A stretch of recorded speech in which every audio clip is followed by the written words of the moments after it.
ಆತ್ಮೀಯ ವೀಕ್ಷಕ ಬಾಂಧವರೇ, ಹೊಸಕೊರಲಿನ ವಿಶೇಷ ಮಾತುಕತೆ ಸಾಧನಾ ಸಂಭ್ರಮ.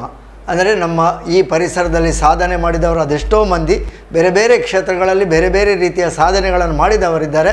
ಅವರನ್ನು ಪರಿಚಯಿಸುವಂತಹ ಸಾಧನಾ ಸಂಭ್ರಮ ಕಾರ್ಯಕ್ರಮ. ಈ ಕಾರ್ಯಕ್ರಮಕ್ಕೆ ಎಲ್ಲ ವೀಕ್ಷಕ ಬಂಧುಗಳನ್ನು ಸ್ವಾಗತಿಸ್ತಾ ಇವತ್ತಿನ ಈ ಕಾರ್ಯಕ್ರಮದಲ್ಲಿ ನಮ್ಮೊಂದಿಗಿದ್ದಾರೆ ಶ್ರೀಯುತ ರವಿ ಉಚ್ಚಿಲ್ರವರು. ಇದೀಗ ಮುಂಬಯಿಯಲ್ಲಿ ಟಾಟಾ ಸಮೂಹ ಸಂಸ್ಥೆಯ ವೋಲ್ಟಾಸ್ ಸಂಸ್ಥೆಯಲ್ಲಿ HR ವಿಭಾಗದಲ್ಲಿ ಅತ್ಯುನ್ನತ ಪದವಿಯಲ್ಲಿ ಅವರು ತನ್ನ ಉದ್ಯೋಗವನ್ನು ನಿರ್ವಹಿಸ್ತಾ ಇದ್ದಾರೆ. ಸದಾ ಮುಂಬಯಿಯಲ್ಲಿ ಒತ್ತಡದ ಕಾರ್ಯಕ್ರಮಗಳ ಮಧ್ಯೆಯೂ ಇದೀಗ ಊರಿಗೆ ಬಂದವರು, ಅಡಕಶ್ರೀ ಭಗವತಿ ಕ್ಷೇತ್ರಕ್ಕೆ ಬಂದವರು. ನಮಗೆ ಪರಿಚಯವಾಗಿ ಅವರನ್ನು ನಾವು ನಮ್ಮ ಈ ಒಂದು ಪರಿಚಯದ ಕಾರ್ಯಕ್ರಮಕ್ಕೆ ಸ್ವಾಗತಿಸ್ತಾ ಇದ್ದೇವೆ. ಅವರು ನಿನ್ನೆ ತಾನೇ ಅವರಿಗೆ BJPಯ ಮಂಗಳೂರು ವಿಧಾನಸಭಾ ಕ್ಷೇತ್ರದಿಂದ ಅವರನ್ನು ಸನ್ಮಾನಿಸುವಂತಹ ಒಂದು ಕಾರ್ಯಕ್ರಮವನ್ನು ಮಾಡಿದರು. ಈ ಕಾರ್ಯಕ್ರಮ ಮಾಡಬೇಕಿದ್ರೆ ಅವರು ಮುಂಬಯಿಯಲ್ಲಿ BJPಯ ದಕ್ಷಿಣ ಪ್ರಕೋಷ್ಠದ ಉಪಾಧ್ಯಕ್ಷರಾಗಿ ಇತ್ತೀಚೆಗೆ ತಾನೇ ಒಂದು ಹೊಸ ಜವಾಬ್ದಾರಿಯನ್ನು ವಹಿಸಿಕೊಂಡಿದ್ದಾರೆ. ಅದರ ಒಟ್ಟಿಗೆ ಮುಂಬಯಿಯಲ್ಲಿ YMBAಯ ಜೊತೆ ಕಾರ್ಯದರ್ಶಿಯಾಗಿದ್ದಾರೆ. ಅಂದರೆ ಯಂಗ್ ಮೆನ್ಸ್ ಮೂವಿ ಅಸೋಸಿಯೇಷನ್ ಇದರ ಜೊತೆ ಕಾರ್ಯದರ್ಶಿಯಾಗಿ, ಹಾಗೆ ನಮೋ ಮೋಯರ್ ಮತ್ತು ನಮೋ ಮೆಲೋಡಿಸ್ ಎನ್ನುವಂತಹ ಸಂಸ್ಥೆಯನ್ನು ಹುಟ್ಟುಹಾಕಿ ಅದರ ಸಂಸ್ಥಾಪಕರಾಗಿ ಕಾರ್ಯನಿರ್ವಹಿಸ್ತಾ ಇದ್ದಾರೆ. ಇದರ ಜೊತೆಗೆ ಭವಾನಿ ಫೌಂಡೇಶನ್ನಲ್ಲಿ ಅಂದರೆ KD ಶೆಟ್ಟಿ ಅವರು, ನಾವು ಜಿಲ್ಲಾ ರಾಜ್ಯೋತ್ಸವದ ಪುರಸ್ಕಾರವನ್ನು ಪಡೆದವರು, ಅವರ ಆ ಒಂದು ಸಾಮಾಜಿಕ ಸೇವೆಯ ಭವಾನಿ ಟ್ರಸ್ಟ್ನಲ್ಲಿ ತನ್ನ ಸೇವೆಯನ್ನು ಮಾಡಿಕೊಳ್ತಾ ಇದ್ದಾರೆ. ಪ್ರಧಾನ ಕಾರ್ಯದರ್ಶಿಯಾಗಿ ಸೇವೆಯನ್ನು ನಿರ್ವಹಿಸ್ತಾ ಇದ್ದಾರೆ. ಅದರ ಒಟ್ಟಿಗೆ ಶ್ರೀ ವಾತ್ಸಲ್ಯ ಸೇವಾ ಪ್ರೇಮ ಟ್ರಸ್ಟ್ ಬಳ್ಕುಂಜೆ, ಇದರಲ್ಲಿಯೂ ಅವರು ಅಧ್ಯಕ್ಷರಾಗಿ ಸೇವೆಯನ್ನು ನಿರ್ವಹಿಸ್ತಾ ಇದ್ದಾರೆ. ಹೀಗೆ ಸಾಮಾಜಿಕವಾಗಿ ಬೇರೆ ಬೇರೆ ಸಂಘಟನೆಗಳಲ್ಲಿ ಹುಟ್ಟುಹಾಕಿ ಅದರಲ್ಲಿ ತೊಡಗಿಸಿಕೊಂಡು ಸಮಾಜದ ಸಂಸ್ಥೆಯಲ್ಲಿ ತೊಡಗಿಸಿಕೊಂಡು ಸದಾ ಕ್ರಿಯಾಶೀಲರಾಗಿರುವಂಥವರು ಈ ಕಾರ್ಯಕ್ರಮಗಳ ಒತ್ತಡದ ಮಧ್ಯೆಯೂ ಈ ನಮ್ಮೊಂದು ಪರಿಚಯ ಕಾರ್ಯಕ್ರಮಕ್ಕೆ ಬಂದಿದ್ದಾರೆ. ಅವರನ್ನು ಎಲ್ಲ ವೀಕ್ಷಕ ಬಂಧುಗಳ ಪರವಾಗಿ, ಹೊಸಕೊರಲ್ ಬಳಗದ ಪರವಾಗಿ ಆತ್ಮೀಯವಾಗಿ ಸ್ವಾಗತಿಸ್ತಾ ಇದ್ದೇನೆ. ನಮಸ್ಕಾರ ರವಿ ಉಚ್ಚಿಲ್ರವರಿಗೆ. ಬಹಳ ದೊಡ್ಡ ಸಾಧನೆಯನ್ನು ಮಾಡಿದವರು, ಆದರೂ ಬಹಳ ಸರಳತೆಯಿಂದ ತನ್ನ ವ್ಯಕ್ತಿತ್ವವನ್ನು ಎಲ್ಲರೊಂದಿಗೆ ಆತ್ಮೀಯವಾಗಿ ಪರಿಚಯ ಮಾಡುವವರು ಶ್ರೀಯುತ ರವಿ ಉಚ್ಚಿಲ್ರವರು. ಇದೀಗ ಅವರು ದೊಡ್ಡ ಸ್ಥಾನಮಾನ ಅಂದರೆ ಮುಂಬಯಿಯ ದಕ್ಷಿಣ BJPಯ ಪ್ರಕೋಷ್ಠದ ಉಪಾಧ್ಯಕ್ಷರಾಗಿ ಆಯ್ಕೆ ಆಗುವುದಂತ ಹೇಳಿದರೆ ಅದೇನು ದೊಡ್ಡ ಕಡಿಮೆಯ ಸಾಧನೆ ಅಲ್ಲ. ಅಷ್ಟೊಂದು ದೊಡ್ಡ ಸ್ಥಾನಮಾನಕ್ಕೆ ಏರಬೇಕಿದ್ರೆ ಅದರ ಹಿಂದೆ ಅದೆಷ್ಟು ಅನುಭವ ಬೇಕು, ಅದೆಷ್ಟು ಆ ಒಂದು ಸಂಘಟನೆಯ ಬಗ್ಗೆ ತಿಳಿದಿರಬೇಕು, ಜನರನ್ನು ಒಟ್ಟು ಹಾಕುವಂತಹ ಕಲೆ ಹೇಗಿರಬೇಕು, ಇದೆಲ್ಲ ಬರಬೇಕಿದ್ರೆ ರವಿ ಉಚ್ಚಿಲ್ರವರ ಬಾಲ್ಯದಿಂದಲೇ ನಾವು ನಮ್ಮ ಈ ಒಂದು ಮಾತುಕತೆಯ ಪರಿಚಯವನ್ನು ಆರಂಭಿಸಬೇಕು. ರವಿ ಉಚ್ಚಿಲ್ರವರೇ, ಇದೀಗ ಒಂದು ದೊಡ್ಡ ಸ್ಥಾನಮಾನಕ್ಕೆ ಹೋಗುವ ಹಿಂದೆ ದೊಡ್ಡ ಪರಿಶ್ರಮ ಇರ್ತದೆ. ಅಂದರೆ ಆ ಪರಿಶ್ರಮವನ್ನು ನಾವು ಹಾದು ಒಂದು ಹಂತಕ್ಕೆ ಆ ದೊಡ್ಡ ಸ್ಥಾನಮಾನಕ್ಕೆ ಮುಟ್ಟುತ್ತೇವೆ. ಇಷ್ಟೊಂದು ದೊಡ್ಡ ಸ್ಥಾನಮಾನಕ್ಕೆ ಹೋಗಬೇಕಿದ್ರೆ ನಿಮ್ಮ ಇದರ ಹಿಂದೆ ಏನು ಸಾಧನೆ, ಏನು ಪರಿಶ್ರಮ, ಅಂದರೆ ಬಾಲ್ಯದ ಶಿಕ್ಷಣ, ವಿದ್ಯಾಭ್ಯಾಸಗಳು, ಬಾಲ್ಯದ ಜೀವನ ಎಲ್ಲಿ ಆಯಿತು, ಹೇಗೆ ಆಯಿತು? ನನ್ನ ಬಾಲ್ಯದ ಜೀವನ ಮುಂಬೈಯಿಂದಲೇ ಅದು ಶುರು ಆಗಿದೆ. ಮುಂಬೈಯಲ್ಲಿ ನಾವೊಂದು ಅಭ್ಯುದಯ ನಗರ ಅಂತ ಒಂದು ಜಾಗ ಉಂಟು. ಈಗ ಅಭ್ಯುದಯ ಕೋಆಪರೇಟಿವ್ ಬ್ಯಾಂಕ್ ಅಂತ ಒಂದು ದೊಡ್ಡ, ಅದು ಅಭ್ಯುದಯ ಕೋಆಪರೇಟಿವ್ ಬ್ಯಾಂಕ್ ಚಾಲಾದದ್ದೇ ನಮ್ಮ ಬಿಲ್ಡಿಂಗ್ನಿಂದ, ನಗರದ ನಿಮ್ಮ ಒಂದು ಕಟ್ಟಡದಿಂದ. ನಾವು ಅಲ್ಲಿ ಹೌಸಿಂಗ್ ಬೋರ್ಡ್ ಕಾಲೋನಿಯಲ್ಲಿ ಇರ್ತಾ ಇದ್ದೇವೆ. ಅದರಲ್ಲಿ ಒಂದು ಬಿಲ್ಡಿಂಗ್ ನಂಬರ್ 3 ಅಂತ ಇದ್ದವರು, ಅಲ್ಲಿ ಸ್ವಲ್ಪ ಎಜುಕೇಟೆಡ್ ಜನರು ಇರ್ತಿದ್ರು. ಅದರಲ್ಲಿ ಕೆಲವು ಜನರು ಕೂಡಿ ಒಂದು ಅಭ್ಯುದಯ ಕೋಆಪರೇಟಿವ್ ಬ್ಯಾಂಕ್ ಅಂತ ಮಾಡಿದ್ದು ಈಗ ಒಂದು ಬಹುದೊಡ್ಡ ಒಂದು ಬ್ಯಾಂಕ್ ಅಲ್ಲಿ ಮುಂಬೈಯಲ್ಲಿ. ಇದೇ ಪ್ರಕಾರ ಆಗುವಾಗ ಅಲ್ಲಿ ನಾವು ಬೆಳೆದು ಮುಂದಕ್ಕೆ ಹೋಗುವಾಗ ಅಲ್ಲಿ ಚಿನ್ಮಯ ಮಿಷನ್ ಅಂತ ಒಂದು ಮಿಷನ್ ಇತ್ತು. ಅಂದರೆ ಚಿನ್ಮಯ ಮಿಷನ್ನವರದ್ದು ಒಂದು ಸತ್ಸಂಗ ಆಗ್ತಿತ್ತು ದೊಡ್ಡವರದ್ದು. ಆಗ ನನ್ನ ತಂದೆಯವರು ಮತ್ತು ಕೆಲವೆಲ್ಲ ಡಾಕ್ಟರ್ಸ್ನವರು ಕೂಡಿ ಅಲ್ಲಿ ಪ್ರತಿ ವೀಕ್ಗೆ ಒಂದು ಸಾರಿ ಅವರು ಸತ್ಸಂಗ ಮಾಡ್ತಿದ್ರು. ಅದರ ನಮ್ಮ ಗ್ರಂಥದ ವಿಷಯ ಚರ್ಚೆ ಮಾಡ್ತಿರ್ತಾರೆ ಅಲ್ಲಿ. ಅಷ್ಟೇ ದೊಡ್ಡ ಡಾಕ್ಟರ್ನವರು ಆ ಟೈಮ್ನಲ್ಲಿ ರೈಲ್ವೇದ ಮಾತ್ರ ಒಂದು ದಿವಸ ಅವರು ಕೂತ್ಕೊಂಡು ಎಲ್ಲ ಅದರ ವಿಷಯ ಚರ್ಚೆ ಮಾಡ್ತಿದ್ರು. ನಮಗೆ ಅವರು ಅದರಲ್ಲಿ ಒಂದು ಪಾರ್ಸಿಯವರು ಇದ್ದರು, ಪಟೇಲ್ ಅಂತ, ಅವರು ಸಹ ಇದ್ದರು. ಅವರು ಅದನ್ನು ಚಲನೆ ಮಾಡ್ತಾ ಇದ್ದರು. ನಾವು ಮಕ್ಕಳು ಹೋಗಿ ಒಂದು ಆತುರತೆಯಿಂದ ಅಲ್ಲಿ ಹೋಗುವಾಗ ನಮಗೆ ಹೇಗೆ ಇದು ಮಾಡೋದಂತ ಅವರೊಂದು ಭಜನೆ ಕಾರ್ಯಕ್ರಮ ಇಟ್ಟರು. ಒಂದು ಫಸ್ಟ್ ಹಾಫ್ ಆನ್ ಅವರು ನೀವು ಭಜನೆ ಹೇಳಬೇಕು, ನಂತರ ಸ್ವಲ್ಪ ಹೊತ್ತು ಕೂತ್ಕೊಂಡು ನೀವು ಹೋಗಿ ನಾವು ನಮ್ಮ ಸತ್ಸಂಗವನ್ನು ಮಾಡ್ತೇವೆ. ಅದೇ ಪ್ರಕಾರ ಹೋಗಿ ಸ್ವಲ್ಪ ಸಮಯದ ನಂತರ ಮಕ್ಕಳು ದೊಡ್ಡಾದರು.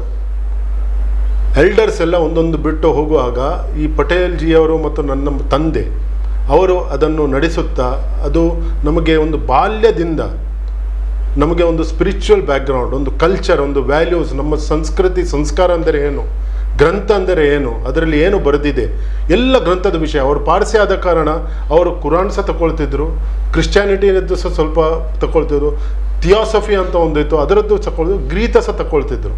ಆದ ಕಾರಣ ಈ ನಮ್ಮ ಶಾಸ್ತ್ರ, ಎಲ್ಲ ಶಾಸ್ತ್ರದ ಸ್ವಲ್ಪ ಸ್ವಲ್ಪ ಅನುಭವ ನಮಗೆ ಸಿಕ್ಕಿತು. ಆದ ಕಾರಣ ಆ ಟೈಮ್ನಲ್ಲಿ ಇದ್ದ ಮಕ್ಕಳು ಇವತ್ತು ದೊಡ್ಡ ದೊಡ್ಡ ಉನ್ನತ ಸ್ಥಾನಕ್ಕೆ ಹೋಗಿದ್ದಾರೆ. ಇದು ನಮ್ಮ ಒಂದು ಬ್ಯಾಕ್ಗ್ರೌಂಡ್. ಅಂದರೆ ಹೇಗೆ ನಾವು ಈಗ ಕೇಳಿದ್ದೀರಲ್ಲ ನೀವು, ಮಕ್ಕಳು ಆ ಸ್ಪಿರಿಚುವಲ್ ಇದು ಸಿಕ್ಕಿದ ಕಾರಣ ಒಂದು ಸ್ಪಿರಿಚುವಲ್ ನಮ್ಮ ಗ್ರಂಥದ ಮೂಲಕ ಈ ಯಾವುದೆಲ್ಲ ಗ್ರಂಥ ಉಂಟ ನಮ್ಮಲ್ಲಿ, ಈಗ ಗೀತೆ ಬರೆದಿದೆ, ಅದೊಂದು ಸಿಗ್ನಲ್ ಕೊಡುವುದು ಮಾತ್ರ ನಿಮಗೆ. ಈಗ ಮಕ್ಕಳು ಮಾಡುವಾಗ ಅದು ಕರೆಕ್ಟ್ ಮಾಡುವುದಾ ತಪ್ಪು ಮಾಡುವುದಾ ಅದೊಂದು ಸಿಗ್ನಲ್. ಅದು ಕರೆಕ್ಟ್ ಇದ್ದರೆ ನಮಗೆ ಗೊತ್ತಾಗ್ತದೆ, ಹೌದು ಇದು ನಾವು ಕರೆಕ್ಟ್ ಮಾರ್ಗದಲ್ಲಿ ಹೋಗ್ತಾ ಇದ್ದೇವೆ. ಆದರೆ ಈಗಿನ ಮಕ್ಕಳಿಗೆ ಆ ಸಿಗ್ನಲೇ ಇಲ್ಲ. ಯಾಕೆಂದರೆ ನಾವೇ ಕಲಿಯಲಿಲ್ಲ ಅವರಿಗೆ ಏನು ಕೊಡೋದು, ಇಂಥ ಪರಿಸ್ಥಿತಿ ಬಂದಿದೆ. ಆದ ಕಾರಣ ಅವರು ಆಕ್ಸಿಡೆಂಟ್ ಆದ ನಂತರ ಕಳೆಯುವುದು. ಅಂದರೆ ಯಾವುದಾದ್ರೂ ಒಂದು ಘಟನೆ ಆಗದೆ ಅದನ್ನು ಕಲೀಲಿಕ್ಕೆ ಯಾರಿಗೂ ಮನಸ್ಸಾಗುವುದಿಲ್ಲ. ಹೌದು. ಆದರೆ ನಿಮಗೆ ಬಾಲ್ಯದಿಂದಲೇ ಒಂದು ಸತ್ಸಂಗದ ಒಂದು ಒಳ್ಳೆಯ ಬ್ಯಾಕ್ಗ್ರೌಂಡ್ ಇದ್ದ ಕಾರಣ ನಮಗೆ ಒಂದು ಸೋಷಿಯಲ್ ಸರ್ವಿಸ್ ಆಗಬೇಕು. ಜನರಂದರೆ ಈ ಜನ್ಮ ಅಂದರೆ ಏನು, ಮನುಷ್ಯ ಜನ್ಮದ ಎಷ್ಟು ಶ್ರೇಷ್ಠ ಜನ್ಮ, ಎಷ್ಟೇ ಯೋನಿ ತಿರುಗಿ ನಾವು ಈ ಜನ್ಮಕ್ಕೆ ಬರೋದು.